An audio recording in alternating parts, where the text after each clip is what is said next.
है वाले मोहम्मद मुस्तफ़ा की तुम है हबीबे पाक दावर हो शफिया सिया मुश्किल खुशाए रोज़ महशर हो बलगल उला कशफत दुजा बिजमालिही सल्लो अलैहि है नसीमा जानबे बतहा गुजर कुन जहुआलम मुहम्मद रा खबर कुन बलगल उला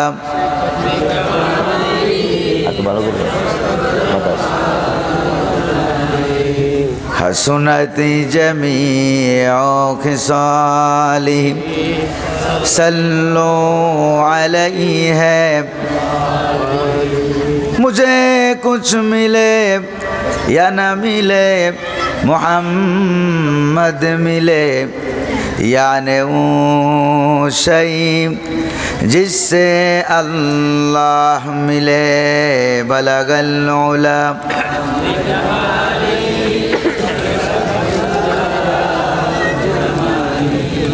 हसनती जमीअ खिसालिही सल्लू अलैहि है वालिही अल्लाहुम्मा आमीन रब्बना ज़लमना अनफुसना व इल्लम तगफिर लना व तरहमना लनकुनन्ना मिनाल खासिरिन। আল্লাহ তাআলা বাংলাদেশের দ্বীপ জেলা ভোলা জেলার আরেক দ্বীপ মনপুরা উপজেলাধীন রব নেওয়াজ বাজার মোহাম্মদিয়া নুরানি ও হাফিজি মাদ্রাসার উদ্যোগে আয়োজিত 2 দিন ব্যাপী ঐতিহাসিক তাফসিরুল কোরআন মাহফিলের আজকের এই সমাপনী দিবস কয়েকবার দুরূদ সালাম পড়ে তোমার দরবারে হাত তুলেছি। মেহেরবানি করে দুরূদ সালাম টুকুন সোনার মদিনায় নবী পাকের রওজা মুবারকে পৌঁছে দাও। তাম পৃথিবীর মাটির নিচে যত মোমেন মোমেনাত শুয়ে আছেন সকলের আরোয়ার পরে সব পৌঁছে দাও। আল্লাহ তাআলা এই মাহফিলের আয়োজন যারা করেছেন আর শোনার জন্য যারা এসেছেন কিয়ামতের দিন মুসিবতের সময় এ মাহফিল আমাদের সকলের জন্য নাজাতের উসিলা বানায়া দাও।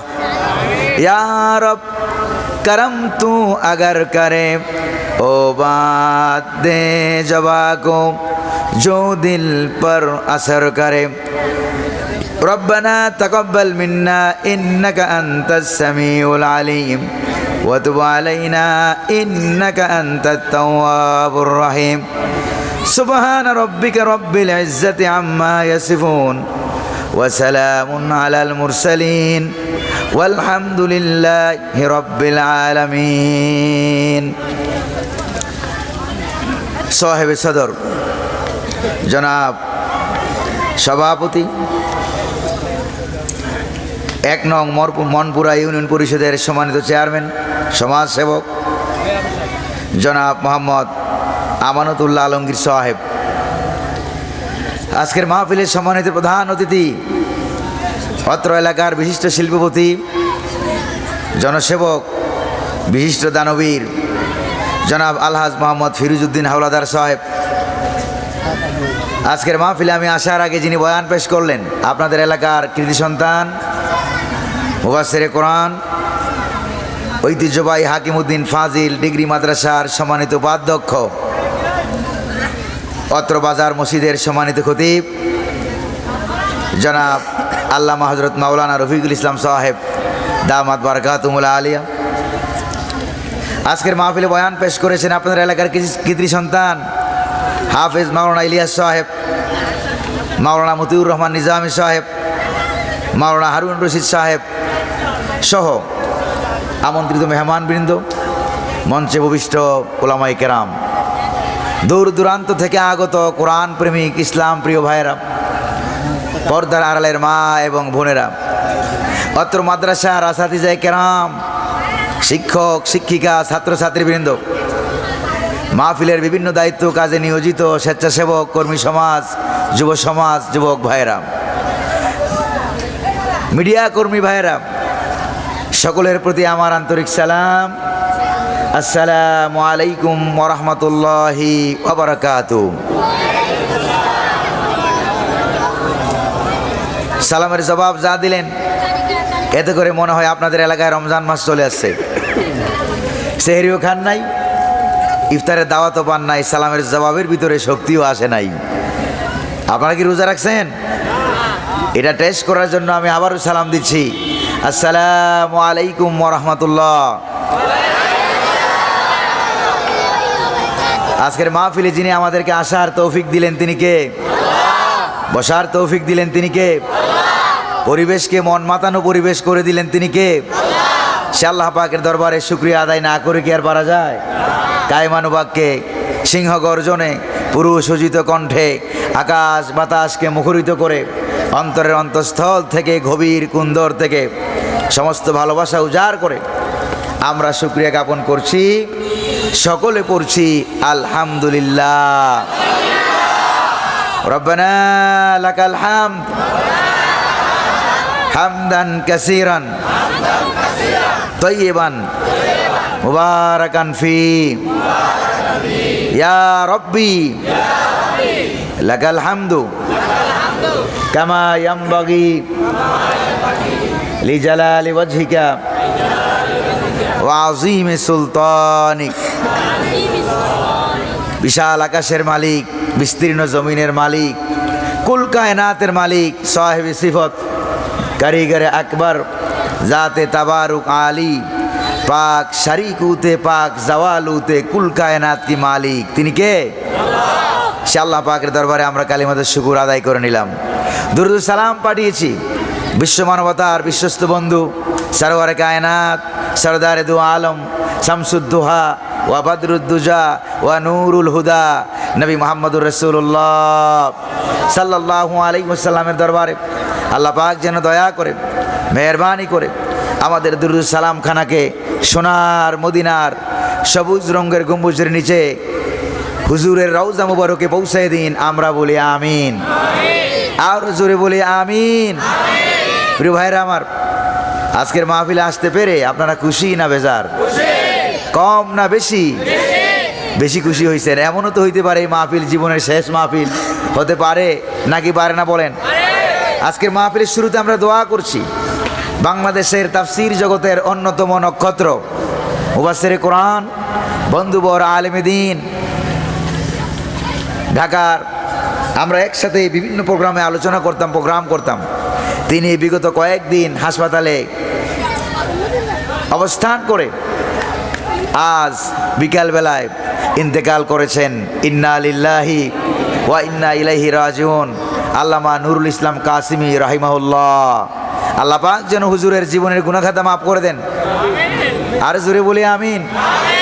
তার জীবনের ভালো ভালো আমলগুলিকে উসিলা করে আল্লাহ পাক যেন বিনা হিসাবে তাকে জান্নাতুল ফেরদাউসের মেহমান বানায় নেন, বলি আমিন। প্রিয় ভাইরা আমার, আরেকজন আলেমে দ্বীন অসুস্থ, মাওলানা শফিকুল ইসলাম সাহেব, আল্লাহ পাক যেন তাকে পরিপূর্ণভাবে সুস্থতা দান করেন, সকলে বলি আমিন। প্রিয় ভাইরা আমার, আজকের এই মাহফিলে আমরা গতকাল যেখানে গিয়ে আলোচনা, বয়ান, তাফসীর শেষ করেছিলাম, এরপর থেকে আমরা আলোচনা শুরু করব। আমা তৌফিকি ইল্লা বিল্লাহ। আল্লাহ পাক যেন দয়া করে, মেহেরবানি করে তার এই নগণ্য গোলামকে তৌফিক দান করুন, সকলে বলি আমিন। প্রিয় ভাইরা আমার, মহাগ্রন্থ আল কোরআন, পবিত্র কোরআনুল কারীম আজ থেকে ১৫০০ বছর আগে যা নাজিল হয়েছিল মুহাম্মদ সাল্লাল্লাহু আলাইহি সাল্লামের কলব মুবারকে, এখনও আমাদের বাংলাদেশের আপনাদের এলাকার হাফেজ সাহেবদের অন্তরেও তাই আছে। একটা অক্ষর, একটা জের জেবরও পরিবর্তন হয় নাই। যেরকম সুবহানাল্লাহ। প্রিয় ভাইরা আমার, আমার প্রিয় জন্মভূমি সোনার বাংলাদেশে বর্তমানে কম করে হলেও 25 লাখের উপরে কোরআন কারীমের হাফেজ রয়েছে। সারা পৃথিবীতে কোরআন কারীমের হাফেজের সংখ্যা 5 কোটি প্লাস। আল্লাহু আকবার বলেন। তাহলে ইসলাম বিরোধীরা কোরআন বিরোধীরা কয়জন ধরবে, কয়জন মারবে, কয়জন জেলখানায় ঢুকাবে, কয়জন ফাঁসির মঞ্চে ঝুলাবে, ঝুলাতে ঝুলাতে তাদের জেলখানা শেষ হয়ে যাবে, পড়তে পড়তে জেলখানা পরিপূর্ণ হয়ে যাবে, কোনো জায়গা থাকবে না, ঝুলাতে ঝুলাতে দুনিয়ার সমস্ত ফাঁসির দড়ি শেষ হয়ে যাবে, কিন্তু কোরআনপন্থীদের কল্লা দেওয়া শেষ হবে না। জোরে বলেন ঠিক কিনা? প্রয়োজনে কোরআন কারিমের জন্য কল্লা দিয়ে দেব, রাজি আছেন নাকি নাই? কারা কারা রাজি দুহাত উঁচু করে স্লোগান দিয়ে দেখান। আল কোরআনের আলো, আল হাদিসের আলো। প্রিয় ভাইরা আমার, মাইক ম্যান আছে কিনা, থাকলে বক্সের সাউন্ড একটু বাড়াই দেন। প্রিয় ভাইরা আমার, আমরা বিতাড়িত মরদুদ শয়তানের ওয়াসওয়াসা থেকে আল্লাহ পাকের কাছে পানা আছে, পরম করুণাময় অতীব দয়ালু আল্লাহ সুবহানাহু ওয়া তাআলার নামে আমরা শুরু করছি পড়ুন আমার সাথে। আউযু বিল্লাহি মিনাশ শাইতানির রাজিম। বিসমিল্লাহির রাহমানির রহিম। কুল্লু মান আলাইহা ফান ওয়া ইয়াবকা ওয়াজহু রাব্বিকা যুল জালালি ওয়াল ইকরাম। ফাবিআইয়ি আলাই রাব্বিকুমা তুকাযযিবান। সাদাকাল্লাহুল আযীম। মহাগ্রন্থ পবিত্র কোরআনুল কারীমের অন্যতম সূরা 55 নম্বর সূরা আর রহমান। আয়াত সংখ্যা হলো 78, রুকুর সংখ্যা হলো 3। নবী করিম সাল্লাল্লাহু আলাইহি সাল্লামের হিজরতের পর মদিনায় যাওয়ার পর এই সূরা নাজিল হওয়ার কারণে মুফাসসিরিনে কেরাম এই সূরাটাকে মাদানী সূরার মধ্যে অন্তর্ভুক্ত করেছেন। আমরা যেখান থেকে তেলাওয়াত করেছি, তেলাওয়াতকৃত আয়াতের সিরিয়াল নাম্বার হলো 26, 27 এবং 28। গতকাল আমরা আলোচনা যত সামান্য করেছিলাম, কিন্তু শেষ করতে পারি নাই। জোরে বলেন, পারছি নাকি? শেষ করতে পারি নাই। আজকে তার বাকি অংশ আমরা বলার চেষ্টা করব।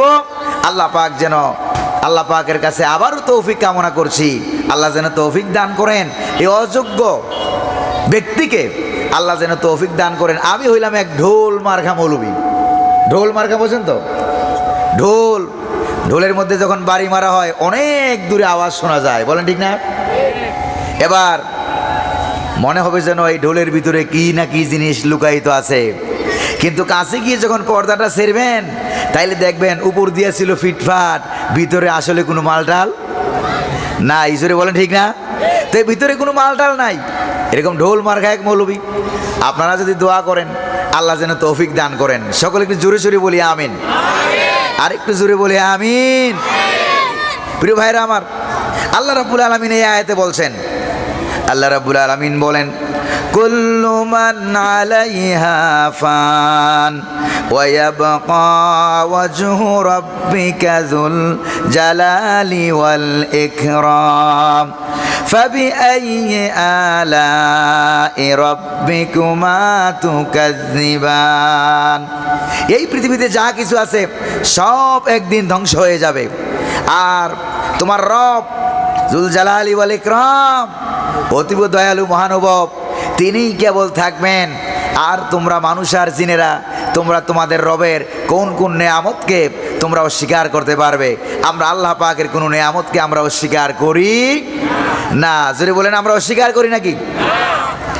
আল্লাহ পাকের দেওয়া সকল নেয়ামত, জন্ম থেকে শুরু করে নিয়া মৃত্যু পর্যন্ত, রান্নাঘর থেকে শুরু করে নিয়া পার্লামেন্ট পর্যন্ত যত নেয়ামত আল্লাহ পাক আমাদেরকে দিয়েছেন, হাত বলেন, চোখ বলেন, কান বলেন, অঙ্গ প্রত্যঙ্গ বলেন, খাবার দাবার বলেন, পানি বলেন, অক্সিজেন বলেন। আর আপনাদের এলাকায় তো নেয়ামতের অভাবই নাই, চতুর্দিকে শুধু নদী আর নদী, মাছ আর মাছ দিয়া যিনি ভরপুর করে দিয়েছেন তিনি কে? আরো জোরে বলেন না, তিনি কে? রাব্বুল আলামিন বলেন, এই নিয়ামতের শুকরিয়া যদি আদায় করো রে বান্দা, লা ইন শাকারতুম লা আযীদান্নাকুম ওয়া লা ইন কাফারতুম ইন্না আযাবি লাশাদীদ।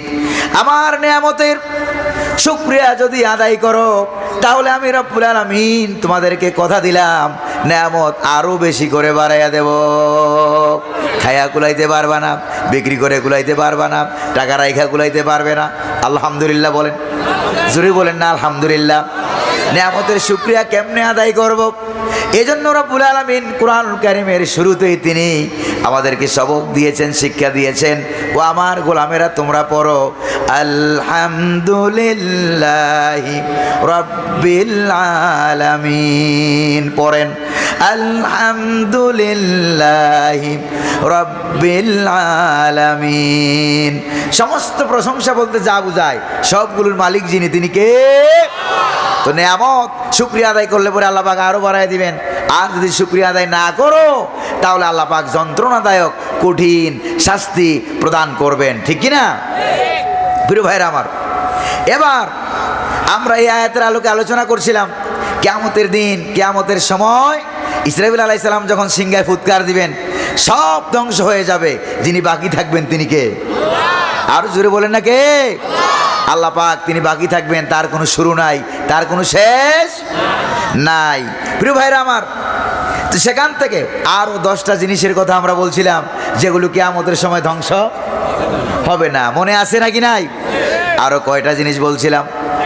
10টা জিনিস। এখান থেকে 4টা আমরা বলেছিলাম, বাকি আছে কয়টা? জোরে বলেন না কয়টা? এই 6টাকে নিয়ে আমরা আজকে আলোচনা শুনবো, বয়ান শুনবো। এই 6টার মধ্যে প্রথম যেটা, সেটা হলো আল্লাহ রাব্বুল আলামিনের সবচাইতে বড় সৃষ্টি আরশে আজিম। সুবহানাল্লাহ। এই সৃষ্টির নাম কি? আরশে আজিম। সকল সৃষ্টির উপরে, গোটা সৃষ্টি জগৎ, 7 আকাশ 7 জমিন, সবগুলিকে পেটের ভিতরে যেই সৃষ্টিটায় যেই সবগুলিকে পেটের ভিতরে ঢুকিয়ে রেখেছে, এটার নাম হলো আরশে আজিম। আল্লাহু আকবার বলেন। আর এই আরশে আজিমের মালিক কে?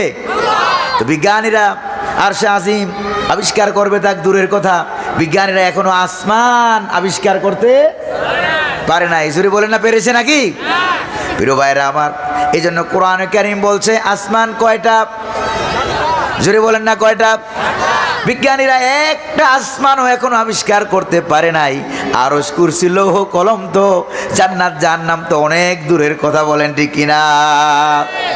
এখনো তারা আসমান আবিষ্কার করতে পারে নাই। কিন্তু কোরআনে কারীমে আল্লাহ পাক বলছেন আসমান কয়টা? 7টা। এর ভিতরে যে আসমানটা আমরা দেখি, তারকা খচিত। আল্লাহু আকবার বলেন। তারকা খচিত, সৌন্দর্য মণ্ডিত যে আসমানটা আমরা দেখি, এটা হলো 1 নম্বর আসমান। কয় নাম্বার? 1 নম্বর আসমানটা আমরা দেখি। সেটা সম্পর্কে কোরআনে উল্লেখ করা হয়েছে, ইন্না যায়্যানাস সামাআদ দুনিয়া বিজিনাতিনিল কাওয়াকিব। এই দুনিয়ার আকাশ খানি কি তারকা প্রদীপ দিয়া সাজাইয়া রেখেছি মনের মতো, দেখো তোমরা তাকাইয়া। সুবহানাল্লাহ বলবেন না? আল্লাহু আকবার বলবেন না? প্রিয় ভাইরা আমার, এই আসমানের মালিক কে? আবার এখানে একটা আসমানের কথা বলা হলো। সূরা মুলুকের ভিতরে 7টা আসমানের কথা বলা হয়েছে। আল্লাযী খালাকা সাবআ সামাওয়াতিন তিবাকা মা তারা ফি খালকির রহমানি মিন তাফাউত ফারজি'ল বাসারা হাল তারা মিন ফুতুর। আল্লাহ তিনি সপ্ত আকাশ রচিলেন থরে থরে, কোনো ত্রুটি হেরিবে না তার পূর্ণ সৃজন পরে। চাও তুমি তার সৃষ্টি বানে, দেখো কিছু ভুল চুক, ফিরাও তোমার নয়নখানি, ফিরাও তোমার মুখ। অক্ষমহীন দৃষ্টি তোমার সৃষ্টিতে পাবে ফাঁকি, ফিরাও তোমার নয়নখানি, ফিরাও তোমার কাঙ্গাল আখি। সুবহানাল্লাহ বলতে পারলেন না জোরে জোরে? প্রিয় ভাইরা আমার, আল্লাহর সৃষ্টির ভিতরে কোনো ভুল আছে নাকি? আরশ কুরসি লৌহ কালাম গাছগাছালি পাকপাখালি মানব জিন ফেরেশতা তরুলতা যা কিছু তিনি সৃষ্টি করেছেন আমরা দেখি আর না দেখি কোনোটার ভিতরে কোনো ভুল ত্রুটি আছে নাকি? জোরে বলেন না আছে নাকি? তাফসীরের ভিতরে আছে একবার এক দরবেশ সাহেব তিনি এই আয়াত তেলাওয়াত করছিলেন, 7 আকাশের আয়াত তেলাওয়াত করছিলেন এক বট গাছের নিচে বসে বসে। হঠাৎ করে তার শরীরে জিমানি এলো আর কোরআনের আলো সারা বিশ্বে জালো ইসলাম আছে যেখানে কোরআন হাদিস যেখানে নারে তাকবীর। প্রিয় ভাইরা আমার, তাহলে আল্লাহ পাকের সবচাইতে বড় সৃষ্টি যেটা, এটার নাম হলো আরশে আজিম। এটার নাম কি? আরশে আজিম। কোরআন কারিমে আরশ শব্দটাকে 2টা অর্থে ব্যবহার করা হয়েছে। যদি বলেন না কয়টা? 2টা অর্থে ব্যবহার করা হয়েছে। 1 নম্বর হলো আল্লাহ পাকের সবচাইতে বড় সৃষ্টি আরশে আজিম। প্রিয় ভাইরা আমার, এখান থেকে প্রথম আসমানের দূরত্ব হলো 500 বছরের রাস্তা। আল্লাহু আকবার বলেন।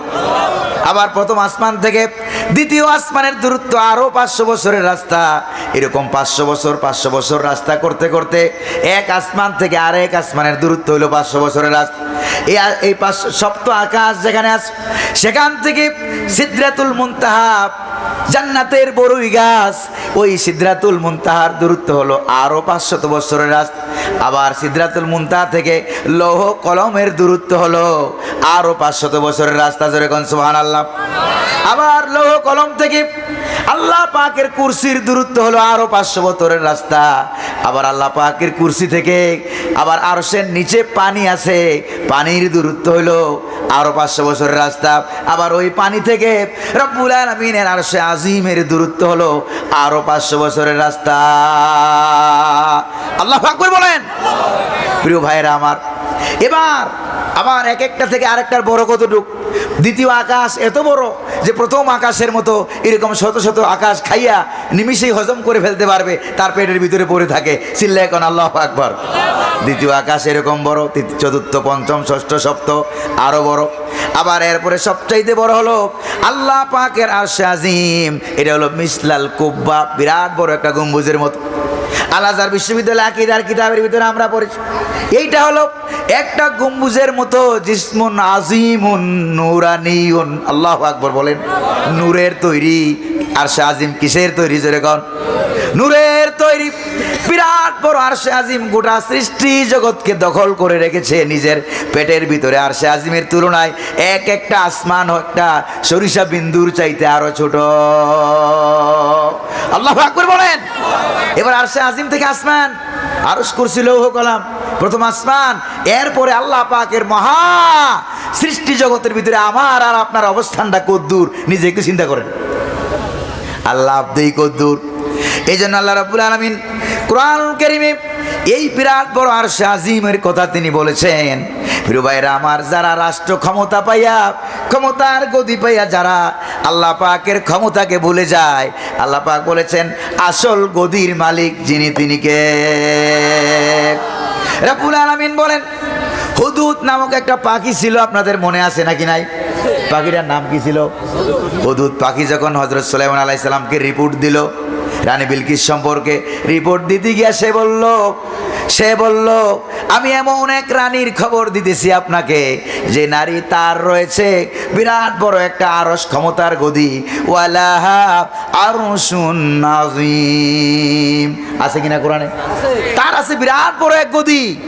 এই গদি, ক্ষমতার গদি পাইয়া যারা আল্লাহর ক্ষমতা নিয়ে টানাটানি করে, আল্লাহর ক্ষমতাকে ভুলে যায় আল্লাহ রাব্বুল আলামিন, তখন তিনি বলেন তোমরা ভুলে যাইও না আসল ক্ষমতার মালিককে। জুড়ে বলেন না আসল ক্ষমতার মালিককে। প্রিয় ভাইরা, কিতাবের ভিতরে আসছে এই বিরাট বড় আরশে আজিমটাকে বর্তমানে 4 জন ফেরেশতা বহন করে ধরে রেখেছে। জুড়ে বলেন না কয়জন ফেরেশতা?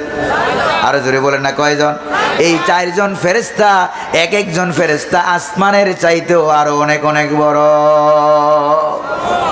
এক একজন ফেরেশতা চিন্তা করতে পারেন, আসমানের চাইতে আরো অনেক বড় 4 জন ফেরেশতা বহন করে আস। আর কিয়ামতের সময় তো আরশে আজিম ধ্বংস হবে না। আল্লাহু আকবার বলেন। ইসরাফিল আলাইহিস সালাম সিংহায় ফুৎকার দিবেন, আকাশ আর জমিন ধ্বংস হয়ে যাবে, চুরমার হয়ে যাবে, কিন্তু আরশে আজিম ধ্বংস হবে না।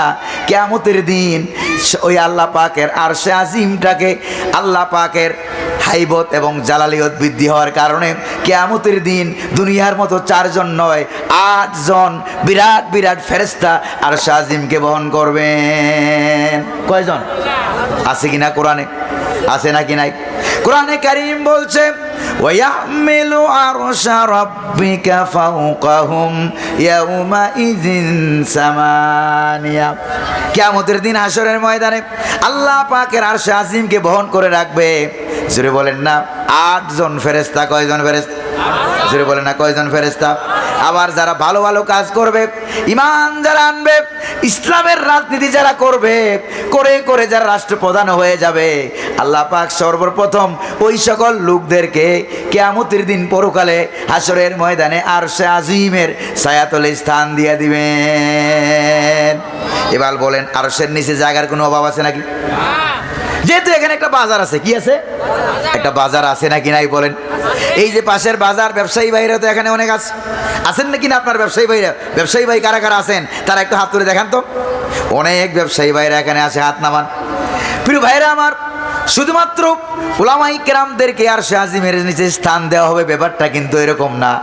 আল্লাহর নবীজি বলেছেন আত্তাজিরাস সাদুকুল আমিন তাহতা জিল্লিল আরশি ইয়াউমাল কিয়ামা।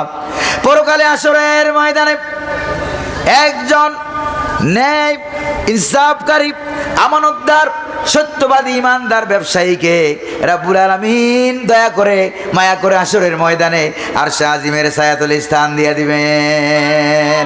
আল্লাহু আকবার বলেন। এবার দেখেন গোটা সৃষ্টি জগৎ আরশে আজিমের পেটের ভিতরে। আল্লাহু আকবার কোন? এবার আল্লাহ পাক কোথায় আছে? তাইলে মনে মনে একটা প্রশ্ন আছে নাকি নাই? আছে নাকি নাই? জোরে বলেন। তাহলে আল্লাহ পাক কোথায়? প্রিয় ভাইরা আমার, আল্লাহ পাক কোথায় আছেন এইটা জানার জন্য আপনাকে আগে জানতে হবে আল্লাহ কাকে বলে। এবার দ্বিতীয় নম্বরে আপনাকে জানতে হবে সৃষ্টি জগৎ কাকে বলে। জোরে কোন ঠিক কিনা? প্রিয় ভাইরা আমার, তাহলে এবার সৃষ্টি জগৎ কাকে বলে? মহান আল্লাহ পাকের সৃষ্টি জগৎ, 7 আকাশ 7 জমিন, সৃষ্টি জগৎ কাকে বলে? কিতাবের ভিতরে এসেছে কুল্লু মা সিওয়াল্লাহি মিনাল মাওজুদাত ফাহুয়া আলম। আল্লাহ পাক সারা যা কিছু আছে সবগুলি হলো আল্লাহ পাকের সৃষ্টি জগৎ।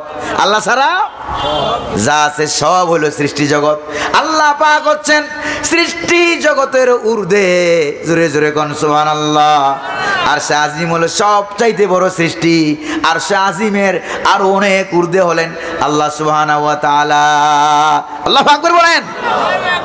প্রিয় ভাইরা আমার, অনেকে মনে মনে ভাবে আল্লাহ নাকি আল্লাহর বাড়িঘর নাকি আরশের ভিতরে। নাউজুবিল্লাহ কোন? আরো জোরে বলেন না নাউজুবিল্লাহ।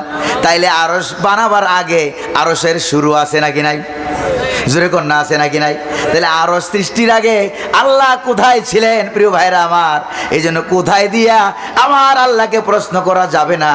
কারণ হলো কোথায় দিয়ে যেই প্রশ্নটা করা হয় এটা একটা স্থান বুঝায়। জোরে বলেন কি বুঝায়? তা আল্লাহ তো স্থানেরও স্রষ্টা, আরশ একটা স্থানেরও স্রষ্টা। প্রিয় ভাইরা আমার, স্থান লাগে, সময় লাগে, পাত্র লাগে মানুষের সৃষ্টি জগতের। আমার আল্লাহ পাকের স্থান লাগে না, সময়ও লাগে না, কারণ সময়টা যিনি বানিয়েছেন তিনি কে? আরো জোরে কন্যা তিনি কে? তিনি হচ্ছেন আমার আল্লাহ। এই জন্য আল্লাহ পাক সময়েরও ঊর্ধ্বে। আল্লাহু আকবার বলেন।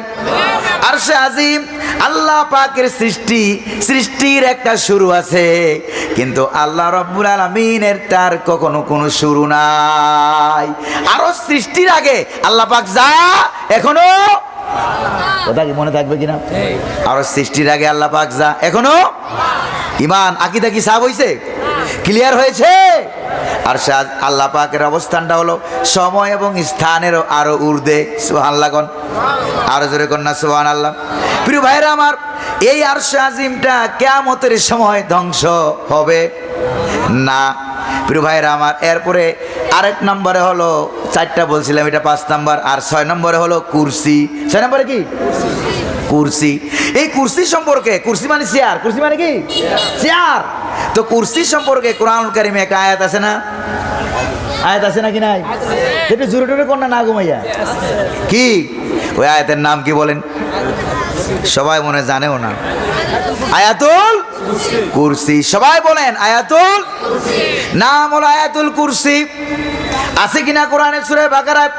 আল্লাহু লা ইলাহা ইল্লা হুয়াল হাইয়ুল কাইয়্যুম লা তাখুযুহু সিনাতুন ওয়ালা নাওম লাহু মা ফিস সামাওয়াতি ওয়া মা ফিল আরদ মান যাল্লাযী ইয়াশফাউ ইনদাহু ইল্লা বিইজনিহি ইয়ালামু মা বাইনা আইদিহিম ওয়া মা খালফাহুম ওয়া লা ইউহিতুনা বিশাইইম মিন ইলমিহি ইল্লা বিমা শাআ ওয়াসি'a কুরসিয়্যুহুস সামাওয়াতি ওয়াল আরদ ওয়া লা ইয়াউদুহু হিফযুহুমা ওয়া হুয়াল আলিয়্যুল আযীম।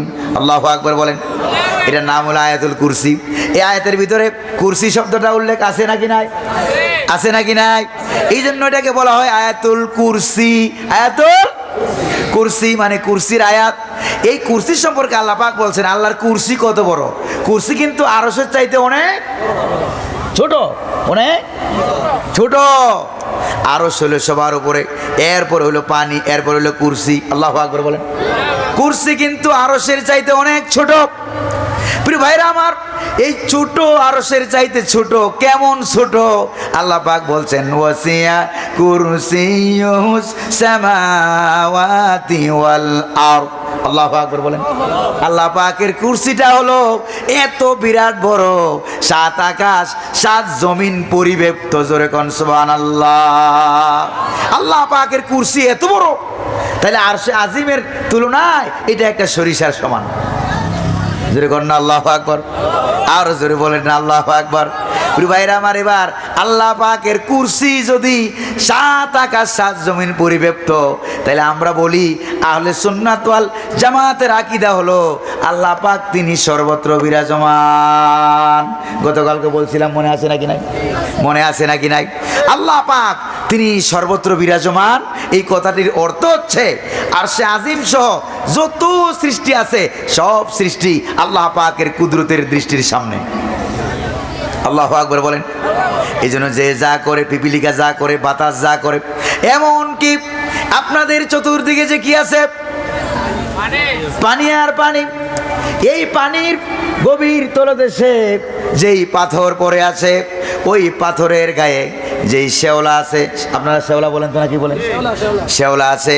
ওই শেওলার ভিতরে ছোট্ট একটা পোকা, যেটা মাইক্রোস্কোপ যন্ত্র ছাড়াও দেখা যায় না, এই ছোট্ট পোকাটা যখন খাদ্যের অভাবে আল্লাহ পাককে ডাক দেয়, আল্লাহ পাক বলেন আমি ওইটাও শুনতে পাই, সঙ্গে সঙ্গে তার রিজিকের ব্যবস্থা করে দেয়।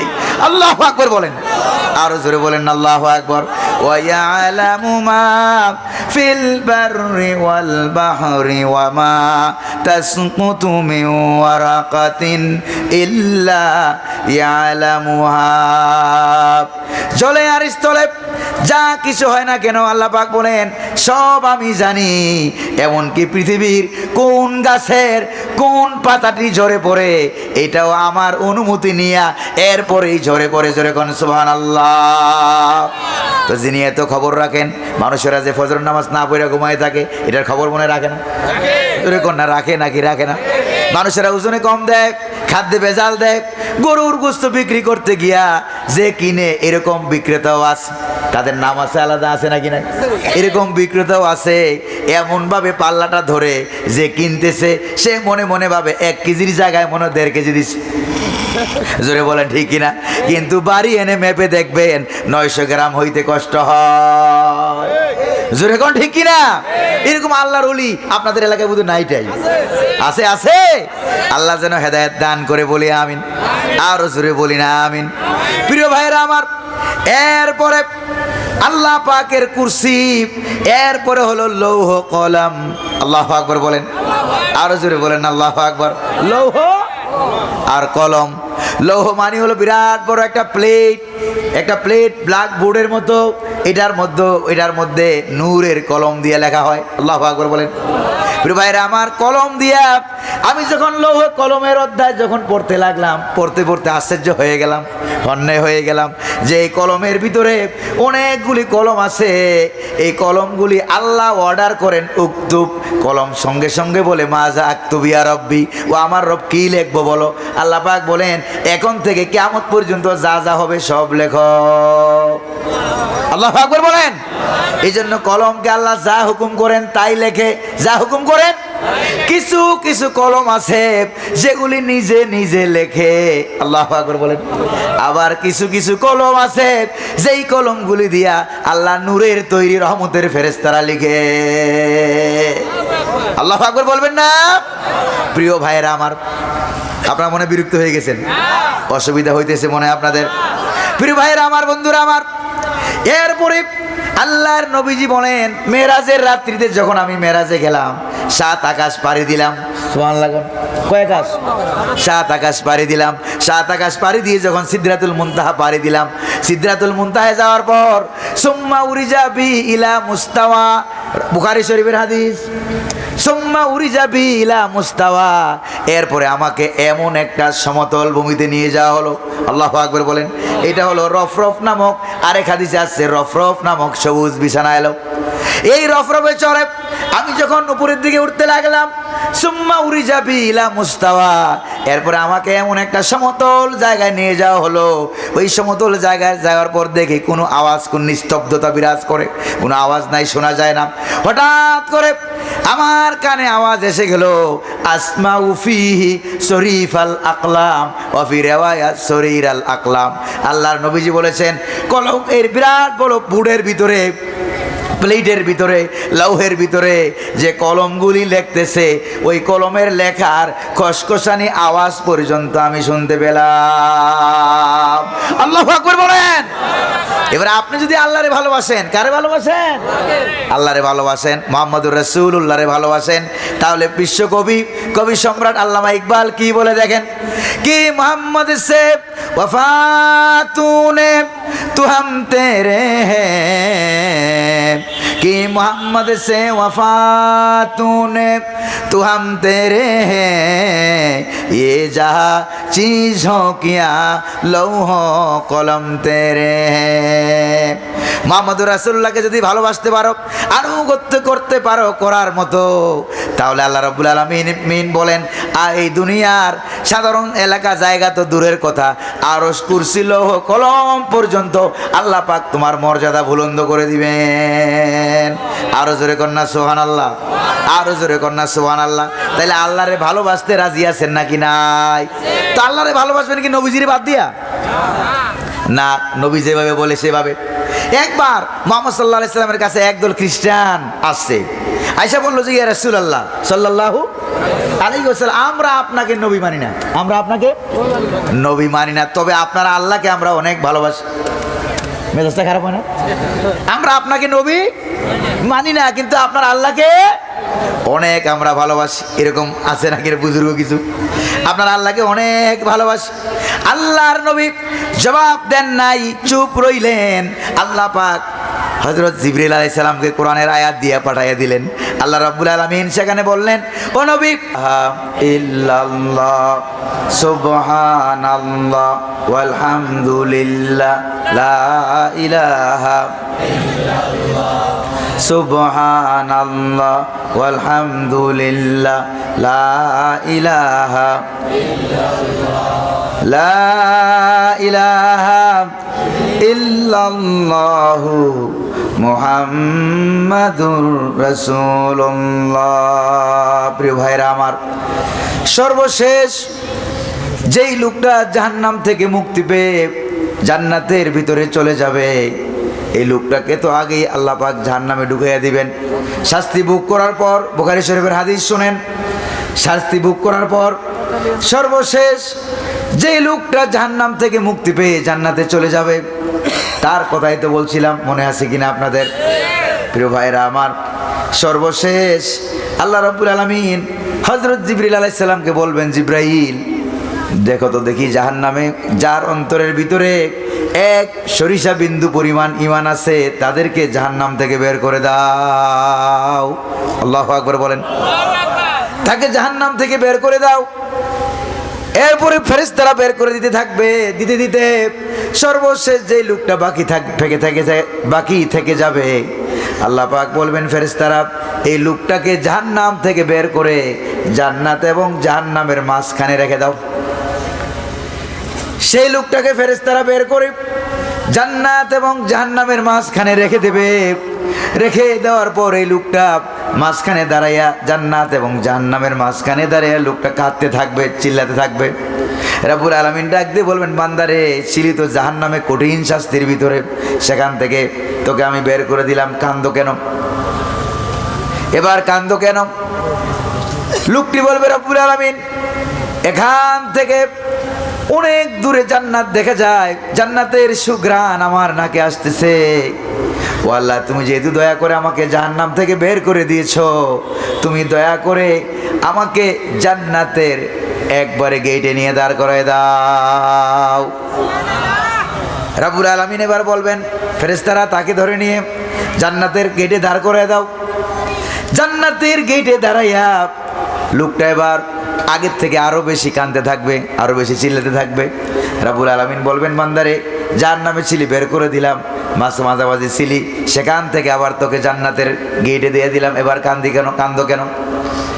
লোকটি বলবে, রব্বুল আলামিন এবার কান্দি এই কারণে, যেহেতু তুমি আমাকে দয়া করে মেহেরবানি করে জান্নাতের ভিতরে ঢুকিয়ে দিয়েছো, এখান থেকে পুরোটা জান্নাত ভালো করে দেখা যায় না।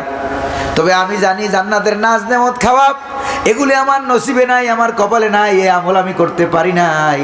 ও আল্লাহ এবার কান্দি, তুমি যদি দয়া করে আমাকে জান্নাতের মাঝখানে নিয়ে দাঁড় করে দাও, এই জন্য কান্দিছি। এবার আল্লাহ পাক বলবেন ফেরেশতারা রে, এই লোকটাকে ধরে নিয়ে জান্নাতের মাঝখানে দাঁড় করে দাও। জান্নাতের মাঝখানে লোকটাকে যখন দাঁড় করিয়ে দেওয়া হবে, এবার হাদিস শরীফের ভিতরে এসেছে, নবীজি বলেন জান্নাতের মাঝখানে দাঁড়াইয়া লোকটা আগের থেকে আরো বেশি চিল্লাপাল্লা করতে থাকবে, কাঁদতে থাকবে। রব্বুল আলামিন ডাক দিয়ে বলবেন, বান্দারে জাহান্নামে ছিলি, মাফ করে দিলাম, জান্নাত জাহান্নামের মাঝামাঝি ছিলি, জান্নাতের গেটে এনে দিলাম, এবার জান্নাতের গেটে ছিলি, তোমার কান্দার কারণে তোমাকে আমি জান্নাতের মাঝখানে দাঁড় করাই দিলাম, কান্দো কেন? লোকটি বলবে, রব্বুল আলামিন এবার কান্দি এই কারণে, তুমি যেহেতু দয়া করে মায়া করে আমাকে জান্নাতের মাঝখানে দাঁড় করে দিয়েছো, দয়া করে মেহেরবানি করে তুমি কখনো এই জান্নাত থেকে আমাকে আর বাইর করে দিও না। আল্লাহ পাক এবার ডাক দিয়ে বলবেন, বান্দা আমার জান্নাতটা তোমার কাছে কি খুব বেশি পছন্দ হয়েছে নাকি? লোকটি বলবে, রব্বুল আলামিন পছন্দের কথা তো শেষ করতে পারবো না, কারণ আমার কপালে তো নাই, নাজ নেয়ামত তো আমার কপালে নাই। আল্লাহ পাক বলবেন, বান্দারে যে জান্নাত তোমার কাছে বেশি পছন্দ হয়ে গিয়েছে, আমি রব্বুল আলামিন রহমানুর রহিম তোর জন্য এইরকম আরো 10টা বেহেশত নির্ধারণ করে রেখেছি। আরো জোরে কন্যা সুবহানাল্লাহ। প্রিয় ভাইরা আমার, এই জান্নাতে আমরা যাতে জান্নাতে যেতে পারি, তাকে অবলম্বনকারী বান্দা যারা আছে তাদেরকে আল্লাহ পাক জান্নাত দান করবেন। কোরআনে কারিমে রব্বুল আলামিন বলেন, মাসালুল জান্নাতিল্লাতী উইদাল মুত্তাকুন। এই জান্নাতের ওয়াদা রব্বুল আলামিন করেছেন যারা তাকে অবলম্বনকারী বান্দা। জীবনের সব ক্ষেত্রে ভয় করতে হবে কারে? আরো জোরে বলেন না কারে? আল্লাহ রাব্বুল আলামিনকে ভয় করতে হবে, আল্লাহর নীতি দিন ইসলামের উপরে, ঈমানের উপরে, তাকওয়ার উপরে থেকে থেকে চলতে হবে।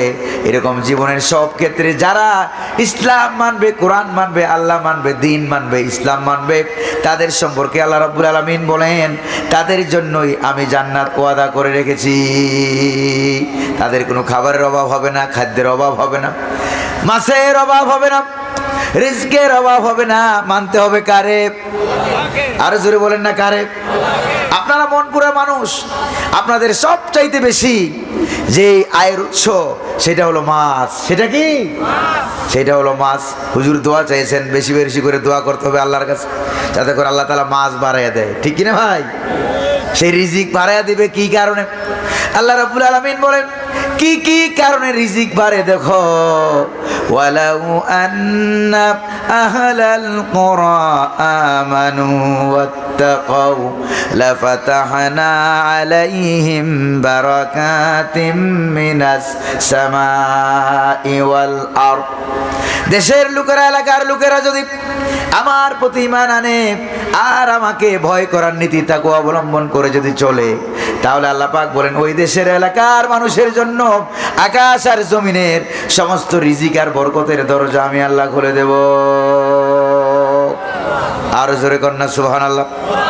প্রিয় ভাইরা আমার, এরপর রব্বুল আলামিন আরো বলেন ওয়ালাউ আন্নাহুম আকামুত তাওরাতা ওয়াল ইনজিলা ওয়া মা উনজিলা ইলাইহিম লাআকালু মিন ফাওকিহিম ওয়া মিন তাহতি আরজুলিহিম। তারা যদি তাওরাত, জাবুর, ইনজিল, কোরআন যত বিধিবিধান আমি নাজিল করেছি এগুলি যদি অবলম্বন করে আর এই অনুযায়ী যদি তারা চলাফেরা করে, ব্যক্তি, পরিবার, সমাজ এবং রাষ্ট্র এই অনুযায়ী যদি চালায়, আল্লাহ পাক বলেন তাদের মাথার উপর অর্থাৎ আসমান থেকে আর তাদের পায়ের নিচে অর্থাৎ জমিন থেকে যত রিজিক আছে সমস্ত রিজিকের দরজা আমি খুলে দেব। তাহলে এই কোরআন মানতে রাজি আছেন নাকি নাই? যদি বলেন না রাজি আছেন নাকি নাই? নাকি বাছাই করে করে মানবেন, এই ক্ষেত্রে মানবো এই ক্ষেত্রে মানবো না? এগুলি মুনাফেক। এগুলি কি? যেরকম না, এগুলি কি? মুনাফেক। আর মুনাফেকের শাস্তি কাফেরদের চাইতে বেশি না কম? রব্বুল আলামিন বলেন ইন্নাল মুনাফিকিনা ফিদ দারকিল আসফালি মিনান নার। নিশ্চয়ই মুনাফিকেরা, অবশ্যই মুনাফিকেরা তারা জাহান্নামের একবারে অতল তলদেশে, নিম্ন থেকে আরো নিম্ন স্তরে, সবচাইতে বেশি শাস্তি যে জায়গায়, ওই জায়গায় আল্লাহ মুনাফিকদেরকে রেখে দিবেন। জোরে কর নাউযুবিল্লাহ। প্রিয় ভাইরা আমার, এটা হলো 1 নম্বর কাজ।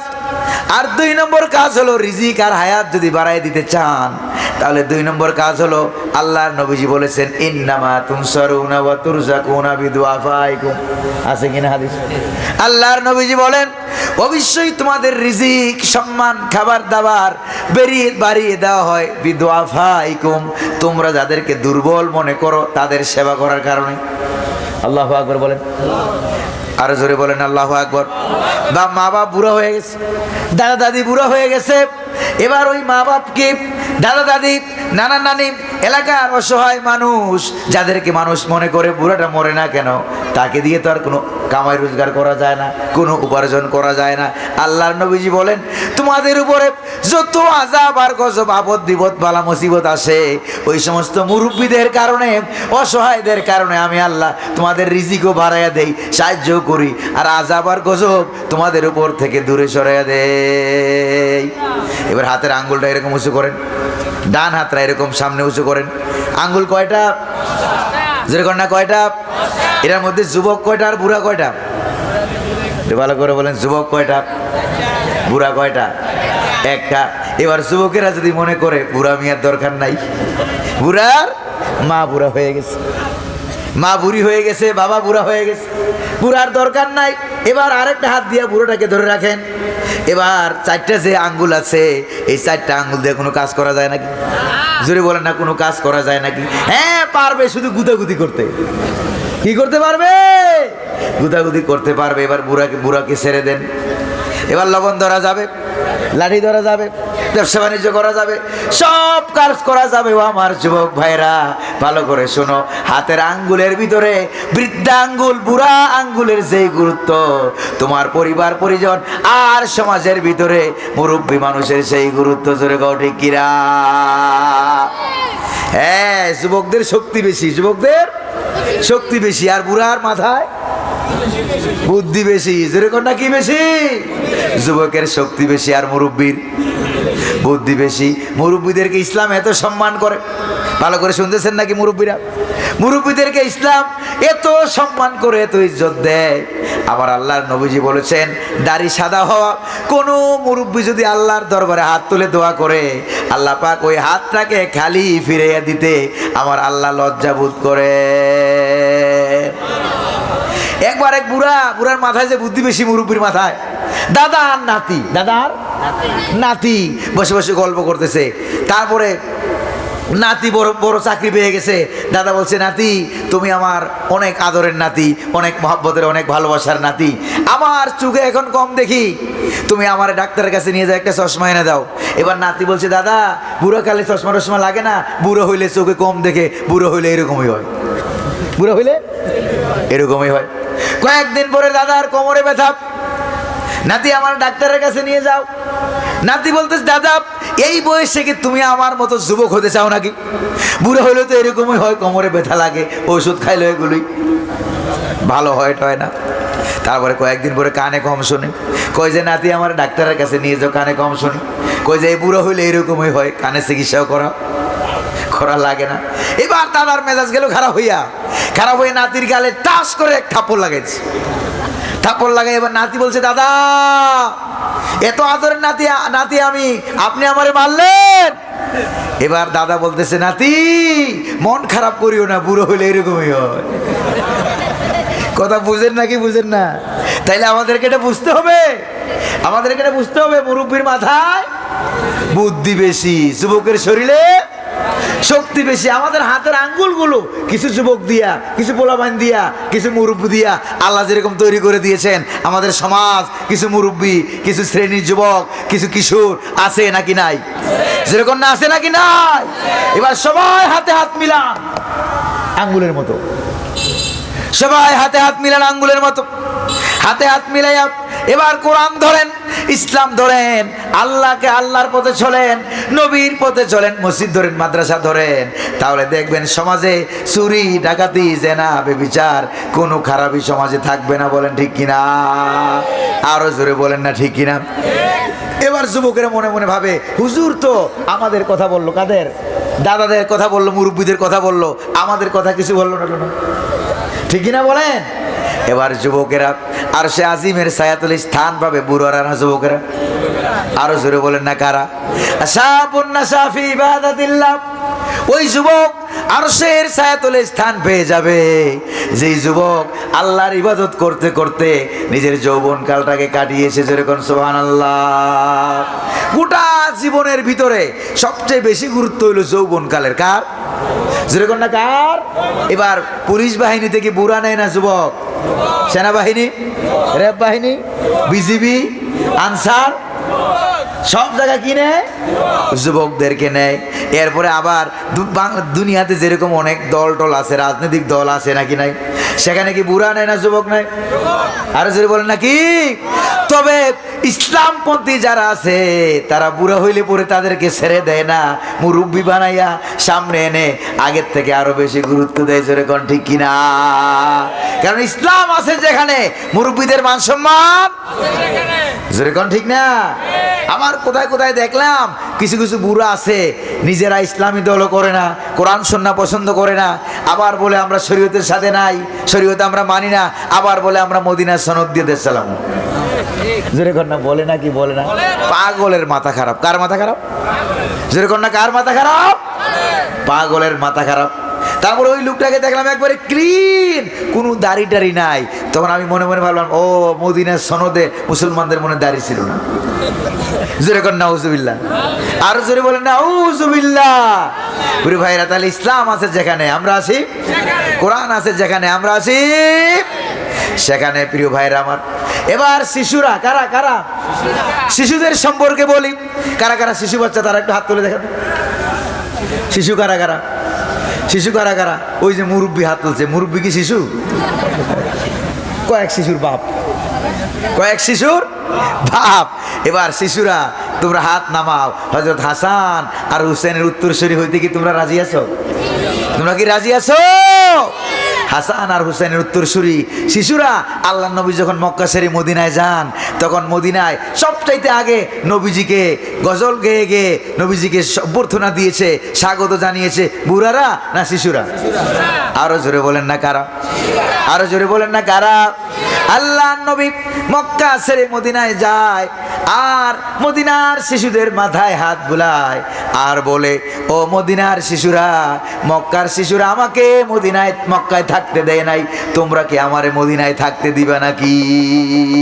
জোরে কন্যা বললো, ইয়া রাসূলুল্লাহ, ইয়া হাবিবাল্লাহ, আমরা আপনাকে মক্কার শিশুদের মতো আচরণ করব না, আমরা আপনাকে মদিনায় স্বাগত জানাই, আমাদের জীবন বাজি রেখে আমরা আপনাকে মদিনার রাষ্ট্র ক্ষমতা দিয়ে দিলাম।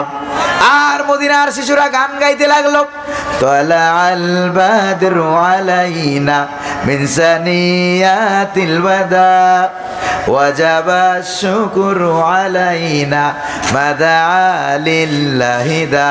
পড়েন, তালাআল বাদরু আলাইনা মিন সানিয়াতিল ওয়াদা ওয়াজাবা শুকরু আলাইনা মাদা লিল্লাহি দা। সুবহানাল্লাহ। প্রিয় ভাইরা আমার, মদিনার শিশুরা ইসলাম কায়েম করার জন্য ভূমিকা রেখেছে। আবু জাহেলের মতো সবচেয়ে বড় ফেরাউন যেটা, কাফের যেটা, এটাকেও দুইটা শিশু বাচ্চা মিলে মেরেছে, মাজার মুআব্বাস। আল্লাহু আকবার বলেন, আর জোরে কোন আল্লাহু আকবার। তাহলে ইসলামের ক্ষেত্রে শিশুদের ভূমিকা আছে নাকি নাই? আল্লাহর নবী যখন রাস্তা দিয়ে হাঁটতেন, শিশু দেখলেই মাথায় হাত বুলাইয়া দিতেন। আল্লাহু আকবার বলেন। ওই শিশু যখন বাড়িতে ফিরতো, তখন শিশুর মাথার সুঘ্রাণ পাইয়া মার বাবা বুঝতে পারতো দিনের নবী মুস্তফা আজকে রাস্তা দিয়ে হেঁটে গিয়েছেন, হুজুরের হাত আমার বাচ্চার মাথায় বুলাইছেন। গোটা রাস্তা, ওই রাস্তা জান্নাতের সুঘ্রাণে ভরপুর হয়ে যেত। সুবহানাল্লাহ।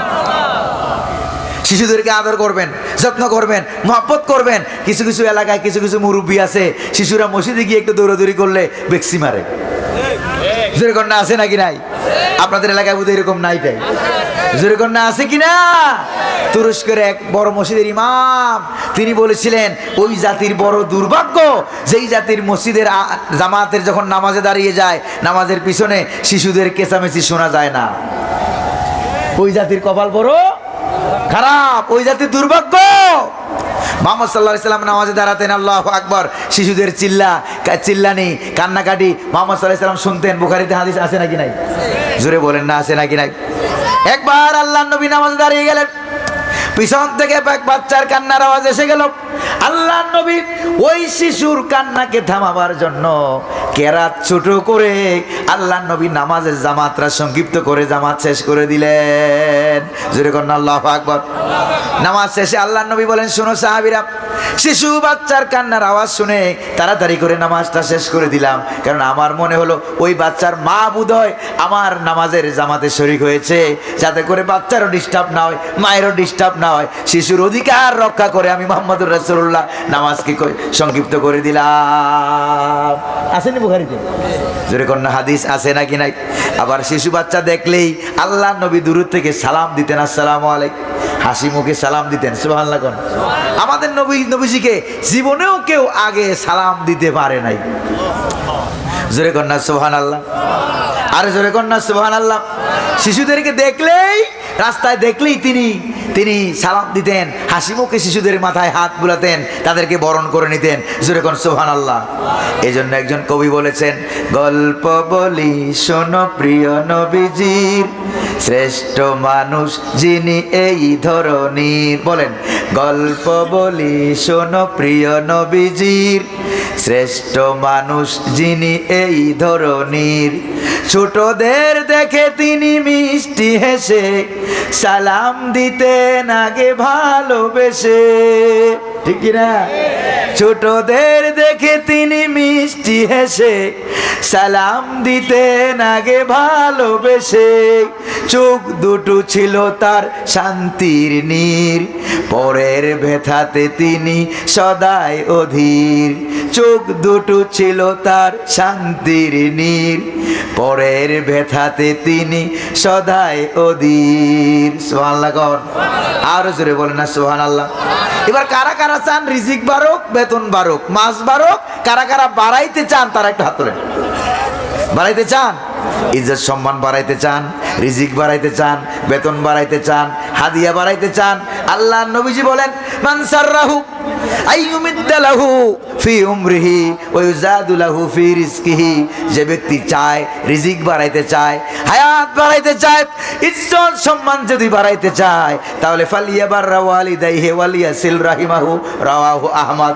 তাহলে সে যেন তার মা বাবার সম্মান করে, খেদমত করে, ইজ্জত করে, আর আত্মীয় স্বজনের খোঁজ খবর বেশি করে রাখে। জোরে কোন সুবহানাল্লাহ। ইজ্জত সম্মান, বেতন, টাকা পয়সা, রিজিক, ব্যবসা বাণিজ্যে বেড়ে যাবে, সম্মান করতে হবে আব্বা আম্মাকে। জোরে কোন না কার? আরো জোরে বলেন না কার? মা বাবার ইজ্জত করতে হবে, মা বাবার সম্মান করতে হবে, আর আত্মীয় স্বজনের খোঁজখবর রাখতে হবে। এখন তো মোবাইল দিয়ে আত্মীয় স্বজনের খোঁজখবর নেওয়া হয় মিস কলের মাধ্যমে। আছে নাকি নাই? যেরকম না আছে নাকি নাই? আপনারা কি মিস কল পার্টি না ডাইরেক্ট কল পার্টি? কারা কারা ডাইরেক্ট কল দিবেন একটু হাত তুলে দেখান। কারা কারা ডাইরেক্ট কল? আপনিও মিস কল পার্টি দিবেন? কারা কারা ডাইরেক্ট কল আছেন তারা একটু হাত তুলে দেখান। আল্লাহ কবুল করুন বলি আমিন। আরো জোরে বলি না আমিন। আর নিজের আপন ভাইও যদি গরিব হয়, মানুষেরা গরিবের পরিচয় দেয় না। জোরে বলেন না ঠিক কিনা? আর দুঃসম্পর্কীয় চাচাতো ভাই যদি ধনী হয়ে যায়, লক্ষ কোটি টাকার মালিক হয়ে যায়, তখন পরিচয় দেওয়া হয় যে ওইটা আমার ভাই। এরকম আছে আছে কিনা? এরকম আল্লাহওয়ালা বুজুর্গ আছে নাকি নাই? তাহলে আমরা খবর নিব কার? ধনীদের বেশি না গরিবের বেশি? তবে এটাও ঠিক, এটাও ঠিক, ধনী লোকের বাড়িতে গরিব গেলে ধনী লোক রাগ করে, এরকম ধনী লোক কিছু আছে না? যেরকম না আছে নাকি নাই? আর গরিবের বাড়িতে যদি ধনী লোকেরা আসে, তাহলে গরিব কি রাগ করে না খুশি হয়? রাগ করে না খুশি হয়? খুশি হয়ে যায়। তবে এটাও ঠিক, কিছু কিছু ধনী লোকেরা এরকম মনে করে, এটাও ঠিক। প্রিয় ভাইরা আমার, এখন লোক যখন মারা যায়, গভীর রাত্রিতে একটা লোক মারা গেছে, বড় লোকরা আগে দৌড়ে আসে না গরিবেরা? সত্যি কথা বলেন, কারা দৌড়ে আসে? গরিবেরা দৌড়ে আসে। গরিব মানুষগুলি দৌড়ে আসে, মাথায় হাত বুলায়, কান্না কাটিতে শরিক হয়, তাকে তাসলিয়া দেয়, সান্ত্বনা দেয়, সুখে সুখাহত হয়, আর বলে যে ভাই সবাই তো একদিন মারা যাবে, আপনার বাবা মারা গেছে, মা মারা গেছে, বলেন কবরটা কোন জায়গায় করব? জায়গাটা একটু দেখাই দেন, কবরটা খুঁড়ে দেই। জোরে বলেন ঠিক কিনা? কিন্তু দুঃখের বিষয় হলো সত্য যে গরিবগুলি দৌড়ে আসে। এলাকার বিবাহ শাদী, আচার অনুষ্ঠান, বড় বড় অনুষ্ঠান যখন হয়, তখন বাছাই করে করে ধনীদেরকে দাওয়াত দেওয়া হয়, গরিবদেরকে দাওয়াত দেওয়া হয় না। আছে নাকি নাই? পুরো ভাইয়েরা আমার, গরিবদেরকে সালাম দিবেন, রিক্সাওয়ালা, ঠেলাওয়ালা, কুলি, মজদুর, অসহায় মানুষ, তাদেরকে সালাম দিবেন। কারা কারা একটু হাত তুলে দেখান। দিবেন দিবেন দিবেন। আল্লাহ যেন কবুল করে বলি আমিন। না আমি মসজিদের বড় ইমাম, আমি খতিব সাহেব মানুষ, আমার না মানুষের সালাম দিবে, আমি কি সালাম টালাম দেবো? এরকম আছে নাকি নাই? আলেমদের ভিতরে এরকম আছে নাকি নাই? প্রিয় ভাইরা আমার, অনেক আছে না? হ্যাঁ, এবার হুজুর বলছে যে অনেক আছে এরকম। প্রিয় ভাইরা আমার, এবার জান্নাতে আগে যাবে কারা? ধনীরা না গরিবেরা? আরো জোরে কন্যা কারা?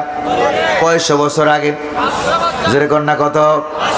আল্লাহর নবীজি বলেছেন আল ফুকারাউ মিন উম্মতি ইয়াদখুলুনাল জান্নাহ ক্বাবলা 500 আমিন মিনাল আগনিয়া ওয়া হুম আলা হিসাবিহিম ইয়াতারাদ্দাদুন।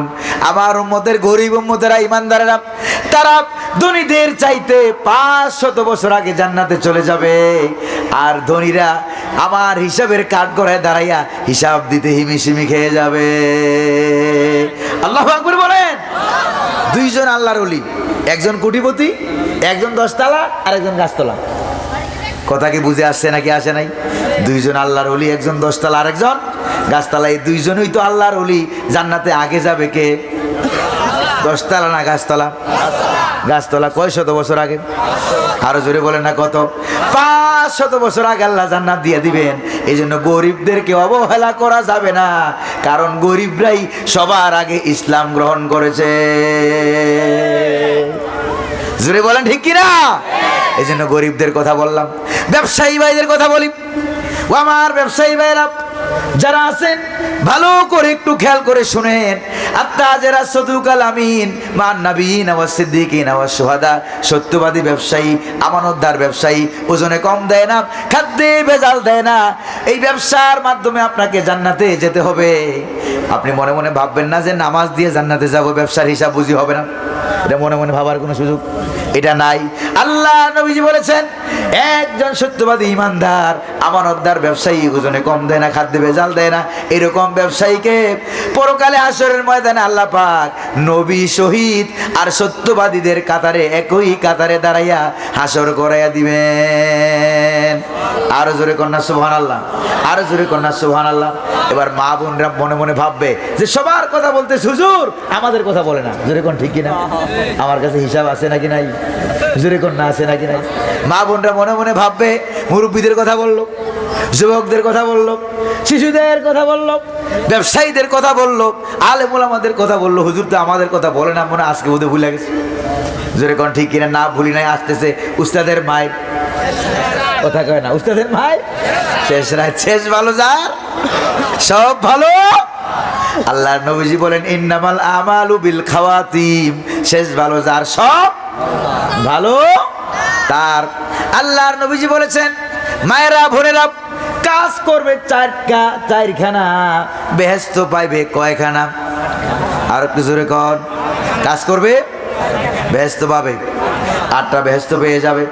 আল্লাহর নবীজি বলেন, প্রিয় ভাইরা আমার, আল্লাহর নবীজি বলেন আলমারআতু ইযা সাল্লাত খামসাহা ওয়া সামাত সাওমাহা ওয়া আহসানাত ফারজাহা ওয়া আতাআত বালাহা তাদখুলুল জান্নাতা মিন আইয়ি বাবিন শাআত।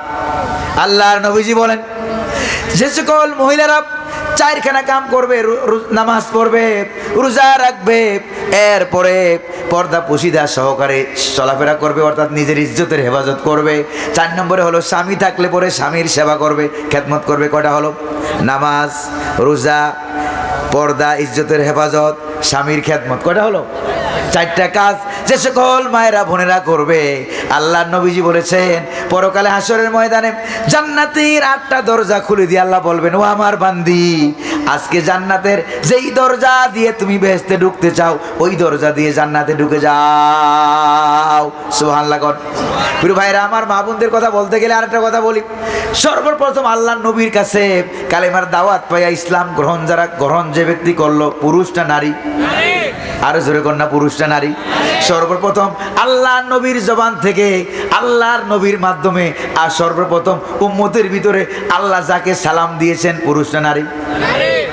তাও নারী। সুবহানাল্লাহ। এরপরে আল্লাহ রাব্বুল আলামিনের কাছ থেকে সর্বপ্রথম জান্নাতের যে শুভ সংবাদ পেয়েছেন, পুরুষ না নারী? তাও নারী।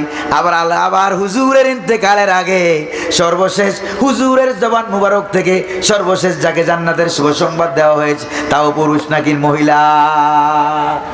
আল্লাহু আকবার বলেন না? ওইদিকে একটু যাবো নাকি? আবার ওইদিকে একটু যাবো নাকি? প্রিয় ভাইয়েরা আমার, আল্লাহ নবী হেরা পর্বতের গুহায় আছেন। সেখানে মা খাদিজা রাদিয়াল্লাহু তাআলা আনহা এক হাতে খাবার নিয়ে আরেক হাতে পানি নিয়ে হেরা পর্বতের গুহার মধ্যে উঠতেছেন। জাবালে নূর পাহাড়ের নাম কি? জাবালে নূর পাহাড়, গুহার নাম হলো হেরা গুহা।